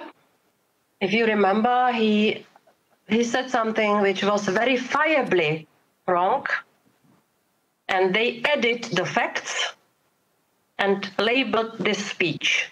For me, this is not censorship. This is competition of speeches, which I think is a good way forward. That's why also we speak about the fact checkers and professional journalists cooperating on collecting facts. It was not 5 minutes, was it? Sorry. That is not the issue. My issue with that was not very positive, dear Commissioner Jourova. Sorry. Again, normally I like to spread a good mood. That went again into a very gloomy path, but I think there is an interesting point that I would like to discuss in a couple of minutes, and that is the different regulations that we have when it comes to platform regulation in the US and in Europe, and the different approaches that both seem to be taking about platform regulation. Daniel, sorry to interrupt you, but let me share some positive views with my colleagues and also the audience. I think things are getting better. That disinformation, I very well remember like 3-4 years ago when I arrived to Brussels and was preaching about disinformation, how bad it is. They were looking at me like I was a lunatic. And the previous commission simply did nothing against it. And the current leadership of the European Commission, I'm so glad that our representative is Věra Jourová is so active in this field, is doing a great job. They are on the right track. They started to think over the proper policies, appropriate policies and regulation against the algorithms. We are already talking about this, but 2 years ago there was no such discussion. And also I appreciate the fact that our European leaders, they want to give a good example to the rest of the world. And I'll tell you something, I have good friends in the US, and some of them are looking forward for us Europeans to be in the lead of the proper regulations so the United States could follow. Thank you. Thank you. Yes, it was positive, but only as a reaction to negative things. So I don't know if I really can count that one.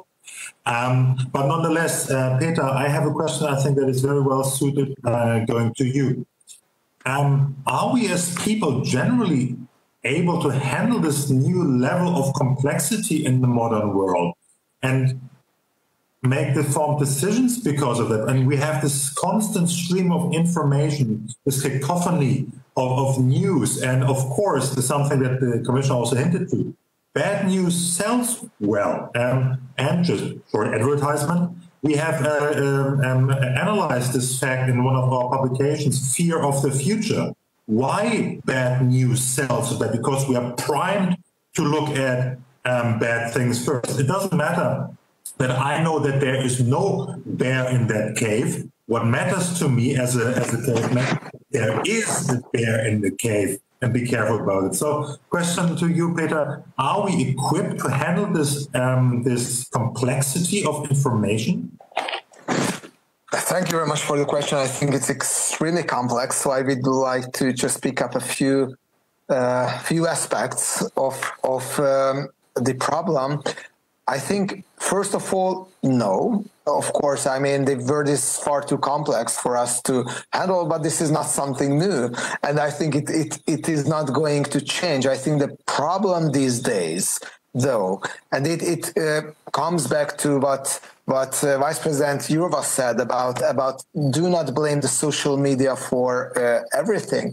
I think it's very important to emphasize that yes, this information has a demand side, and you pointed to it, Daniel, as well. It's like sometimes we are more receptive to the bad news, to the horrific news, but sometimes we are believing this information because this is based on a wishful thinking. So in a lot of cases, the disinformation can serve our hopes, and we hope we would love to live in a world to a certain extent that is full of disinformation. Disinformation in many cases paints us for some reason a psychologically more comfortable world, and it's better than the reality in many cases, more exciting, sometimes more fulfilling our fears, our hatred, or our hopes, and generally, I mean, it exploits our psychological, I would not say even weaknesses. I mean, how we work psychologically. Sometimes it's better to believe not in facts, but in created facts. I think the problems these days, which come to, because it's not new at all, the problem these days is that we are very superficial information processors, and social media gives us the illusion that we can know about everything, and whatever topic pops up, I just write it in the Google, I read the titles of 3 articles, and I feel the illusion that I'm well informed, and I can very confidently then argue about the things that I've just read and I didn't read digest. So I think we should need a different approach on information ourselves, citizens as well. We should forget the idea that we can be well informed in everything. We have to admit that we cannot be well informed in everything, and it's better to know sometimes more about less things than less about more things. I mean, information superficiality is one of the main drivers of disinformation, and the reasons why we believe that. Of course, there is the other one, which is our biases and our tribal mindset that puts us in some groups, and we like to believe sometimes in tribal myths that are not about reality, but these are about some created facts because it's simply more comfortable for us as a group. But I think we have to reflect at both. So if everyone would be a bit more careful about not just forming opinion on issues about the titles of the articles, there were studies that shown that more than 60% of the Twitter retweets are just articles that we have never ever read, only the titles. So if we would stop that and we would reflect a bit more on our biases, our hatred, our fears, our hopes, I think the demand for disinformation would be reduced. So I would press that we as information processors have our own responsibility as well, even if, of course, the responsibility is higher on the level of the information providers. And unfortunately, we our cognitive system works in a way that if we once met with the disinformation, it leaves a trace. That's why I think prevention in a lot of cases is better, more efficient than harm reduction. And that's why I would still think, and here I would have a minuscule debate with František. I think that fact-checking matters, even if it's an imperfect tool, because all of our tools are imperfect, and fact-checking can be the good first tool to remove some really harmful content from the social media, such as let's say anti-vaccination, such as disinformation about COVID-19. If there is no manpower put into evaluating the content, then I think we face serious problems. And I know it's insufficient, but it would be, I think, an important first step. Yeah. Well, as you are already addressing František, I have the next question indeed directed to him. And I think about fact-checking in AI, he would also have an opinion or two that he would want to share. But nonetheless, as has this discussion, political discussion, thinking and reading in headline has been mentioned a couple of times now. And František, you also have one foot in the United States and at least one ear. Looking at what we see there, I was also wondering if journalism is failing us a bit as the, let's say, torch in the darkness of global information. Has it become too much a victim of clickbaiting? And is the screaming matches, almost literally, in American society and politics that we see, is that a direct result? And is there a way, from your perspective, that we can somehow get out of that? Thank you for that great question. I think it is a result of the polarizing algorithms of online social media, mostly Facebook, because there's no real reason for such changes in the American society. People have they progress in their lives. There's nothing wrong. I mean, something really bad going on, and people are so dissatisfied. They start to hate each other.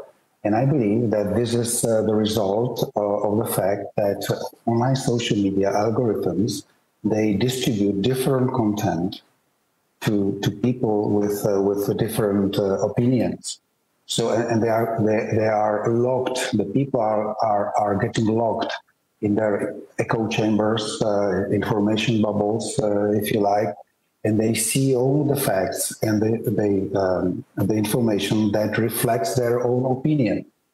So, and if there's someone else in the world, of course there is, with another opinion, this first person thinks that he's completely crazy, and vice versa. This is the first part of my response. The second, I think, let me relate back to online social media. Definitely, improving the level of education, like like media, about media and how to process information, is very important. But what the online social networks algorithm are doing is that they steal our attention. And this is by far the most valuable piece or thing or value that we have. We are people because we are having attention.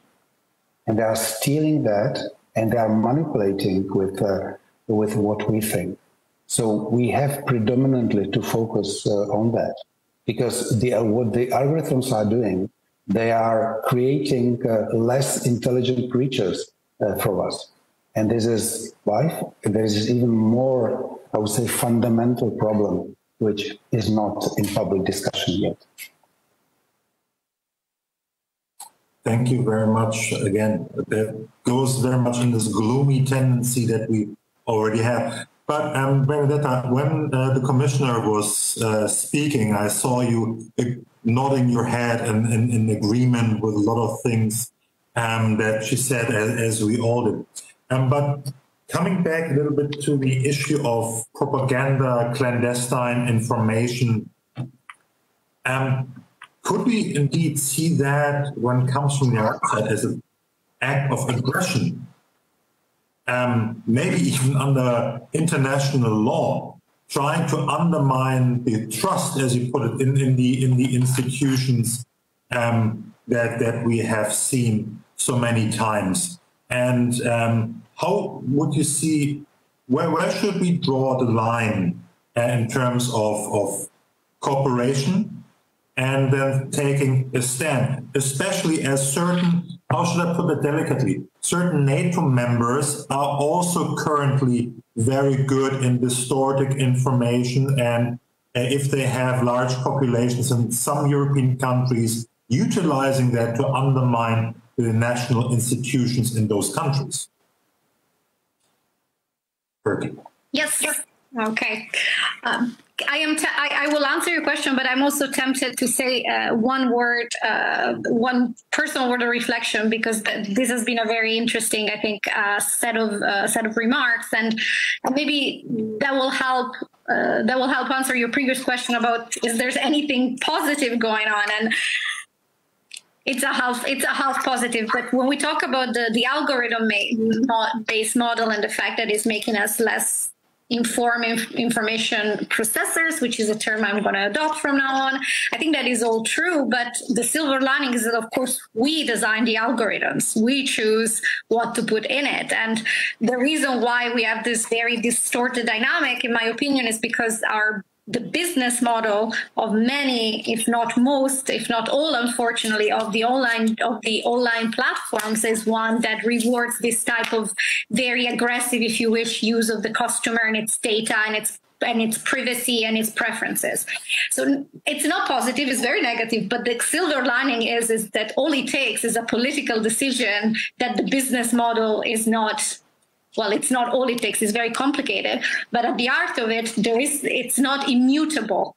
It's not something that cannot be changed with a series of very strong political leadership. And I think this is what we were hearing about the European Union is trying to do exactly right now.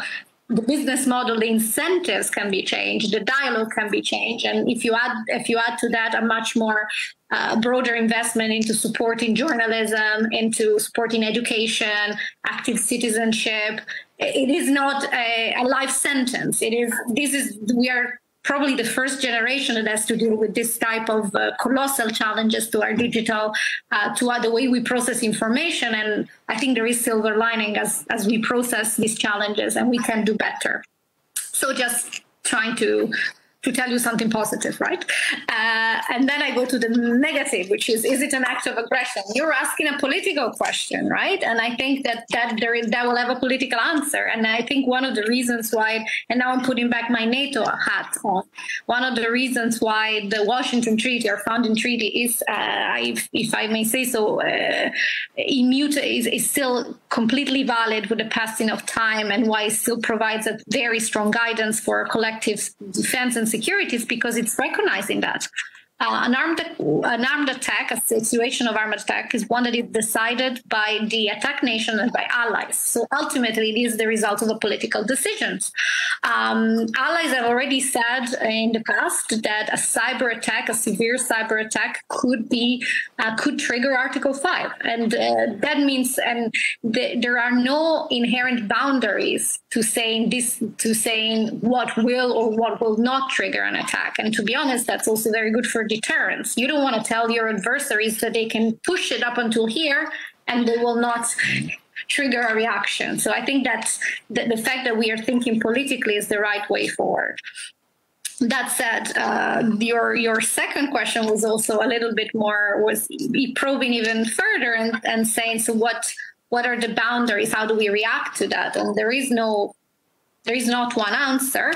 There is a toolbox, and I think allies are using that toolbox more and more. One of the tools in our toolbox that I think allies are using more, I think it's a good thing, is that we as an alliance representing 1 billion people and half of the world's military might in GDP can make political statements and call out bad behavior. And that's something that you have seen allies doing more. It's been done. It was done after Salisbury, and now after the OPCW attack. There's a number of instances when you see allies using NATO as a political tool, as a political platform, which is what it is, to call out bad behavior and to try to put a price tag for some of our competitors, trying to really elevate the cost when it comes to using this hybrid tactic. If your follow-up question will be, is this enough? The answer will be no. But it is something that you see more and more in a more systematic way. And then, of course, through other institutions, through NATO, through the EU, through individual allies, we do have a set of tools in our toolbox that I think we should use much more deliberately and in a more collective way, so that we try to change our potential challengers' calculation when it comes to these attacks, because sometimes it's just simply too easy. The price is just too low. And when the price is too low, there's very little deterrence. Thank you. With this, I would like to go to the questions from our audience. And I would like to ask the colleagues to pull up the questions that we have received from outside in this very interesting hybrid format that we're doing today for Digital Czech Republic. Dear friends, do we have questions? Yes, we already have one. If you don't mind, I will read it to you if my glasses, if my contact lenses allow it, and if I'm looking at the right picture this time. I'm still with... Yes, exactly. That is also what I'm doing right now. I'm trying to get that bigger on my screen because currently I still have the speaker view, which doesn't really allow me to see these things. Let me help you. I think that the first question was answered by Vice President Jourova already.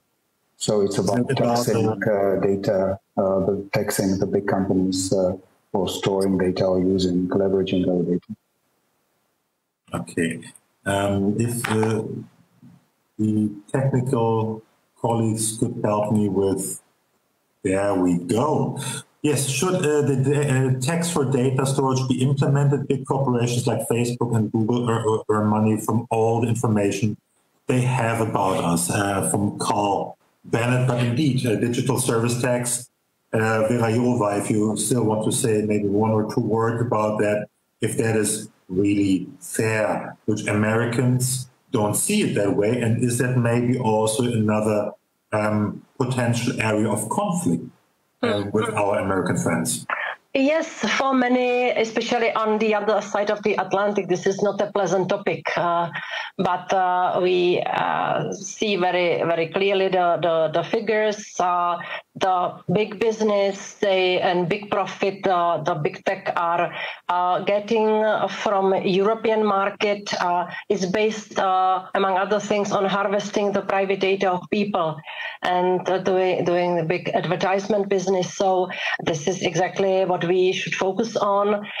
When I am following the talks about the possible future trade agreement between the US and the EU, we speak about the cars and about the agricultural products, and we do not speak about the value of the data, which is the new money and the biggest value we gradually have. So of course it is logical that we want to look into that, and the digital tax should be imposed, as I said before, not only for the sake of fair share and pay taxes when you make profit principle, but also because we simply need the digital tax to help to repair some of the damages.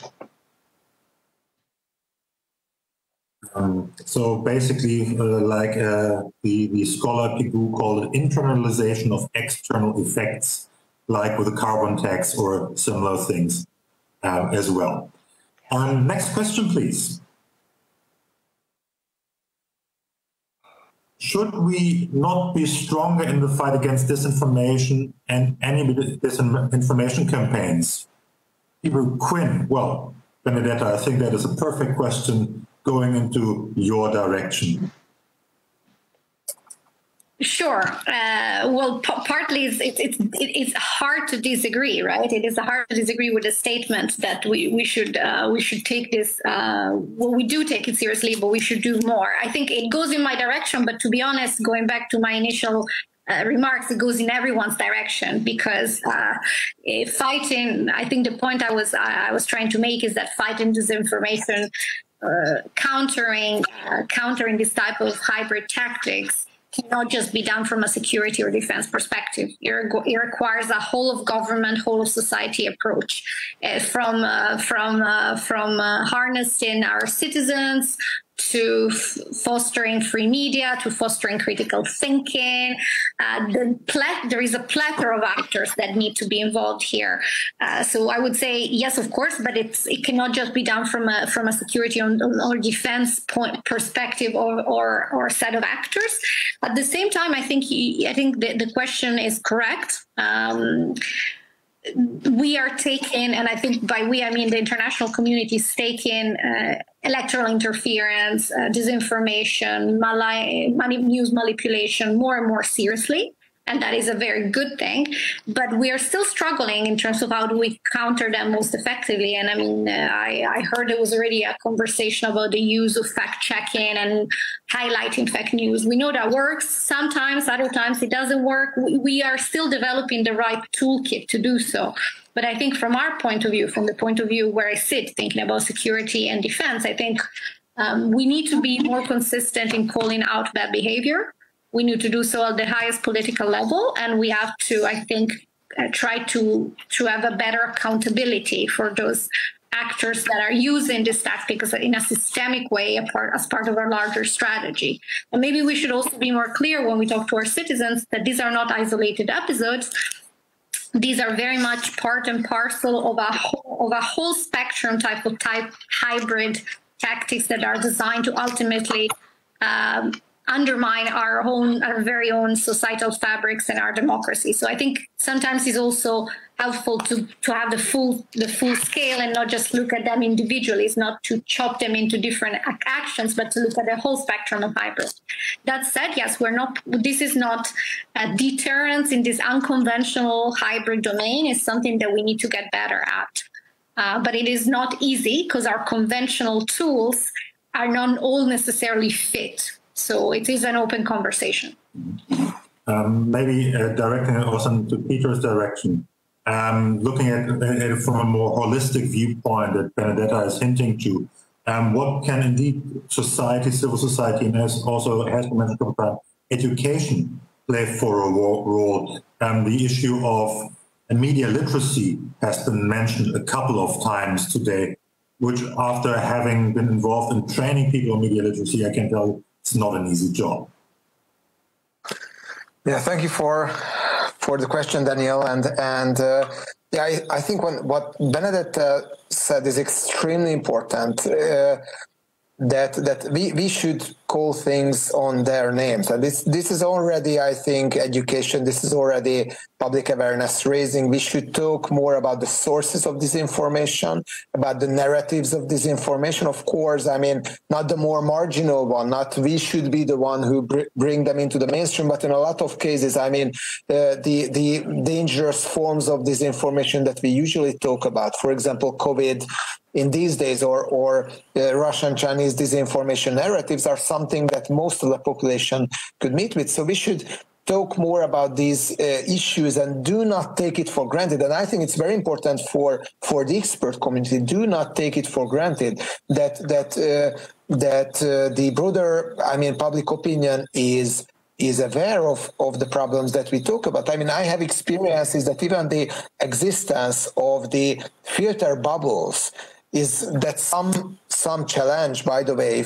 I think from a not a very persuasive academic standpoint, but the existence of filter bubbles is also something that is not very well known by, for example, by high school students. So the mere existence of how these algorithms work is absolutely not self-evident. And we should simply talk more about that in every platform possible. And everyone has the responsibility in that. But I mean, not to be that vague and general, two remarks.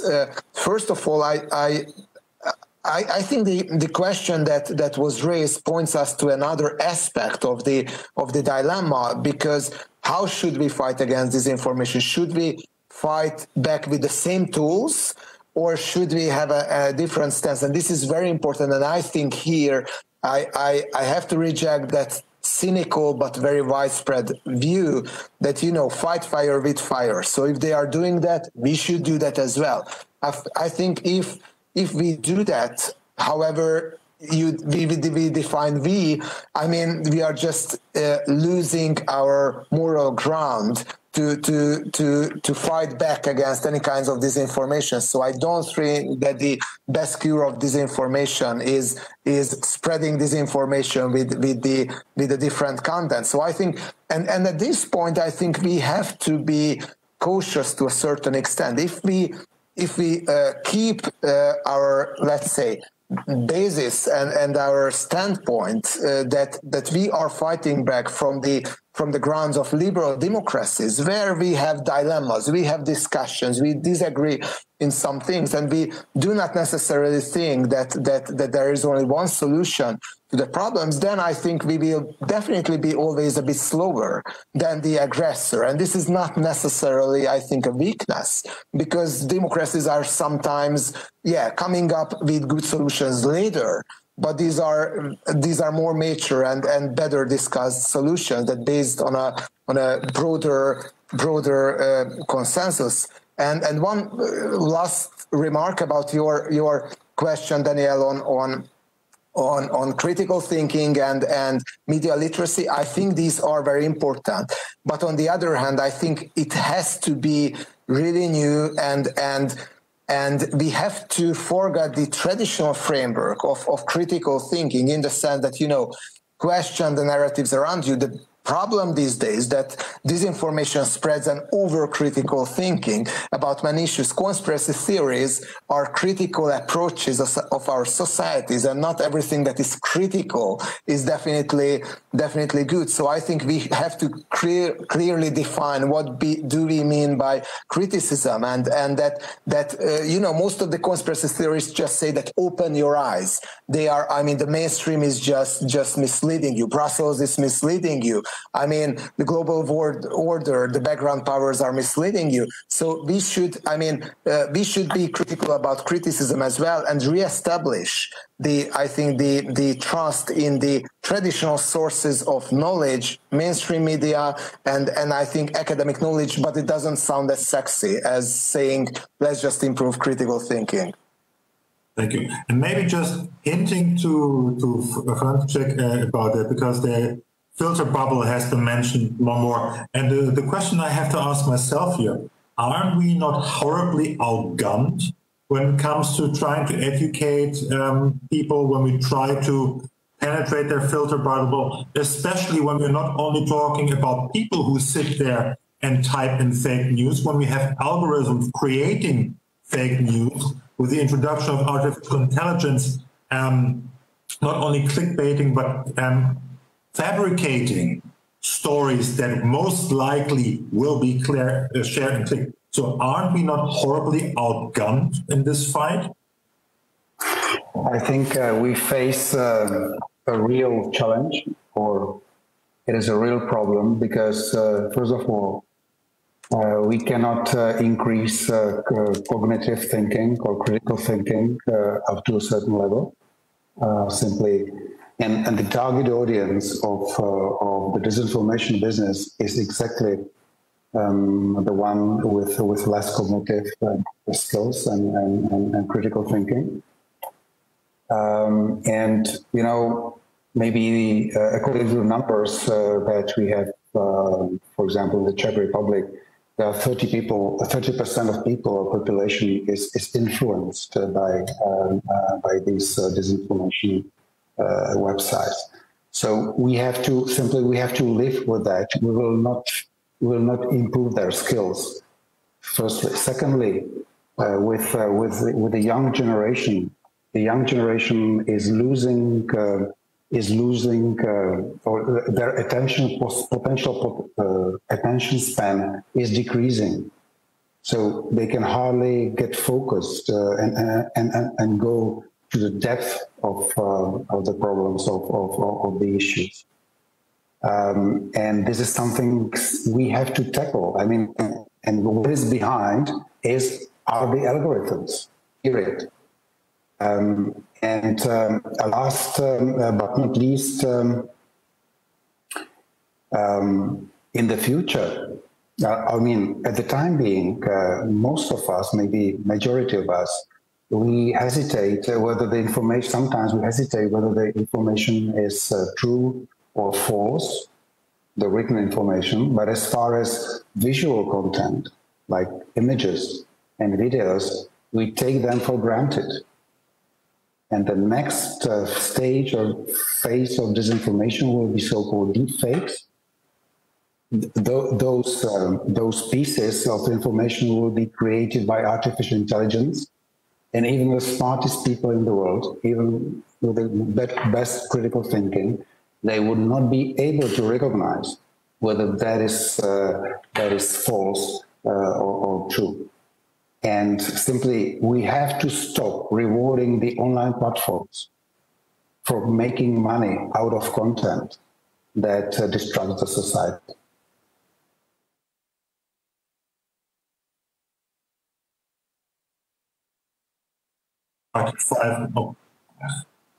Now it works. Still not after 6 months, oh, no, more than that, 7 months of pandemic, still not getting used to unmuting myself during video conferences. We are approaching the end of this panel today. We started 5 minutes late, and as I have this distinguished panel here, I would like to recover those 5 minutes as well. With one last question from the audience, a short one. How did social networks and new media change politics? Well, that is probably a topic for the conference or conference series, rather. As we have heard today, a lot. So maybe instead of answering that question and keep that in mind for the final round, I would then address Commissioner Jourova once more at the end. You have to deal with an awful lot of complexity as a lawmaker right now. Not only regulating platforms, trying to recover money for the internalization of external effects, dealing with external threats. And my question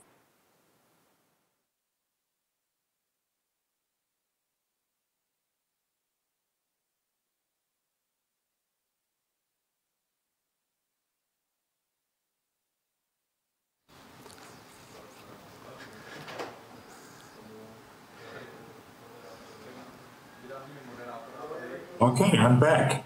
Okay. Did you hear anything that I said? I feel. So my question was directed to the complexity that we are facing. My question is very simple. As you, Vice President for the Commission, looking at values and important issues like that, do you think the Commission will be able to be designing a piece of legislation that is valid also in 5 years' time? How should something like that be structured to be valid in 5 years' time? Because it has been said before, talking about deep fake, talking about fake news, that was something very alien just 2, 3, 4 years ago. So how should a piece of legislation look like so it's still valid in 5 years and we don't have a similar discussion in 5 years' time again? I think that we only can manage it if we understand well the problem and if we stand both feet on the ground, that we do not fight against any kind of rumor and and small things and focus on big things, because we have to cope with the psychology of the thing, which Petre also mentioned, that we believe what we want to believe. It will always be here, yeah? But we have to identify where the real risk is and to address it with well-targeted rules, which will be feasible and doable by those who will get the new obligations, and understandable by the people, because we need to play fair play with the citizens, that we do not want to fight against disinformation by censoring or denouncing the lies, that we also want to defend the truth. And I think that it's high time that the people start to understand that this is a common task. And this was shown now in COVID. We wanted the sector of health to defend its truth. And we will have to be more able to predict where the disinformation will appear, what it will be targeting, and to provide the sufficient information for the people who will be able to rely on it, because I think that we have an incredible gap in that. Thank you so much, Commissioner. I've been signaled that we indeed need to come to an end. That's why my things that I need to do in the end is say a big thank you to the panel for everything, not only what you said today, but for everything you do. I would like to hint to one thing, and that is a call for support that Vera Jourova received from the Liberal family earlier this week in her position for defense of rule of law and European values. I would like to stress that all the Liberal family has signed a pledge of support for Vera Jourova on that, and we are very thankful for all the things that you do.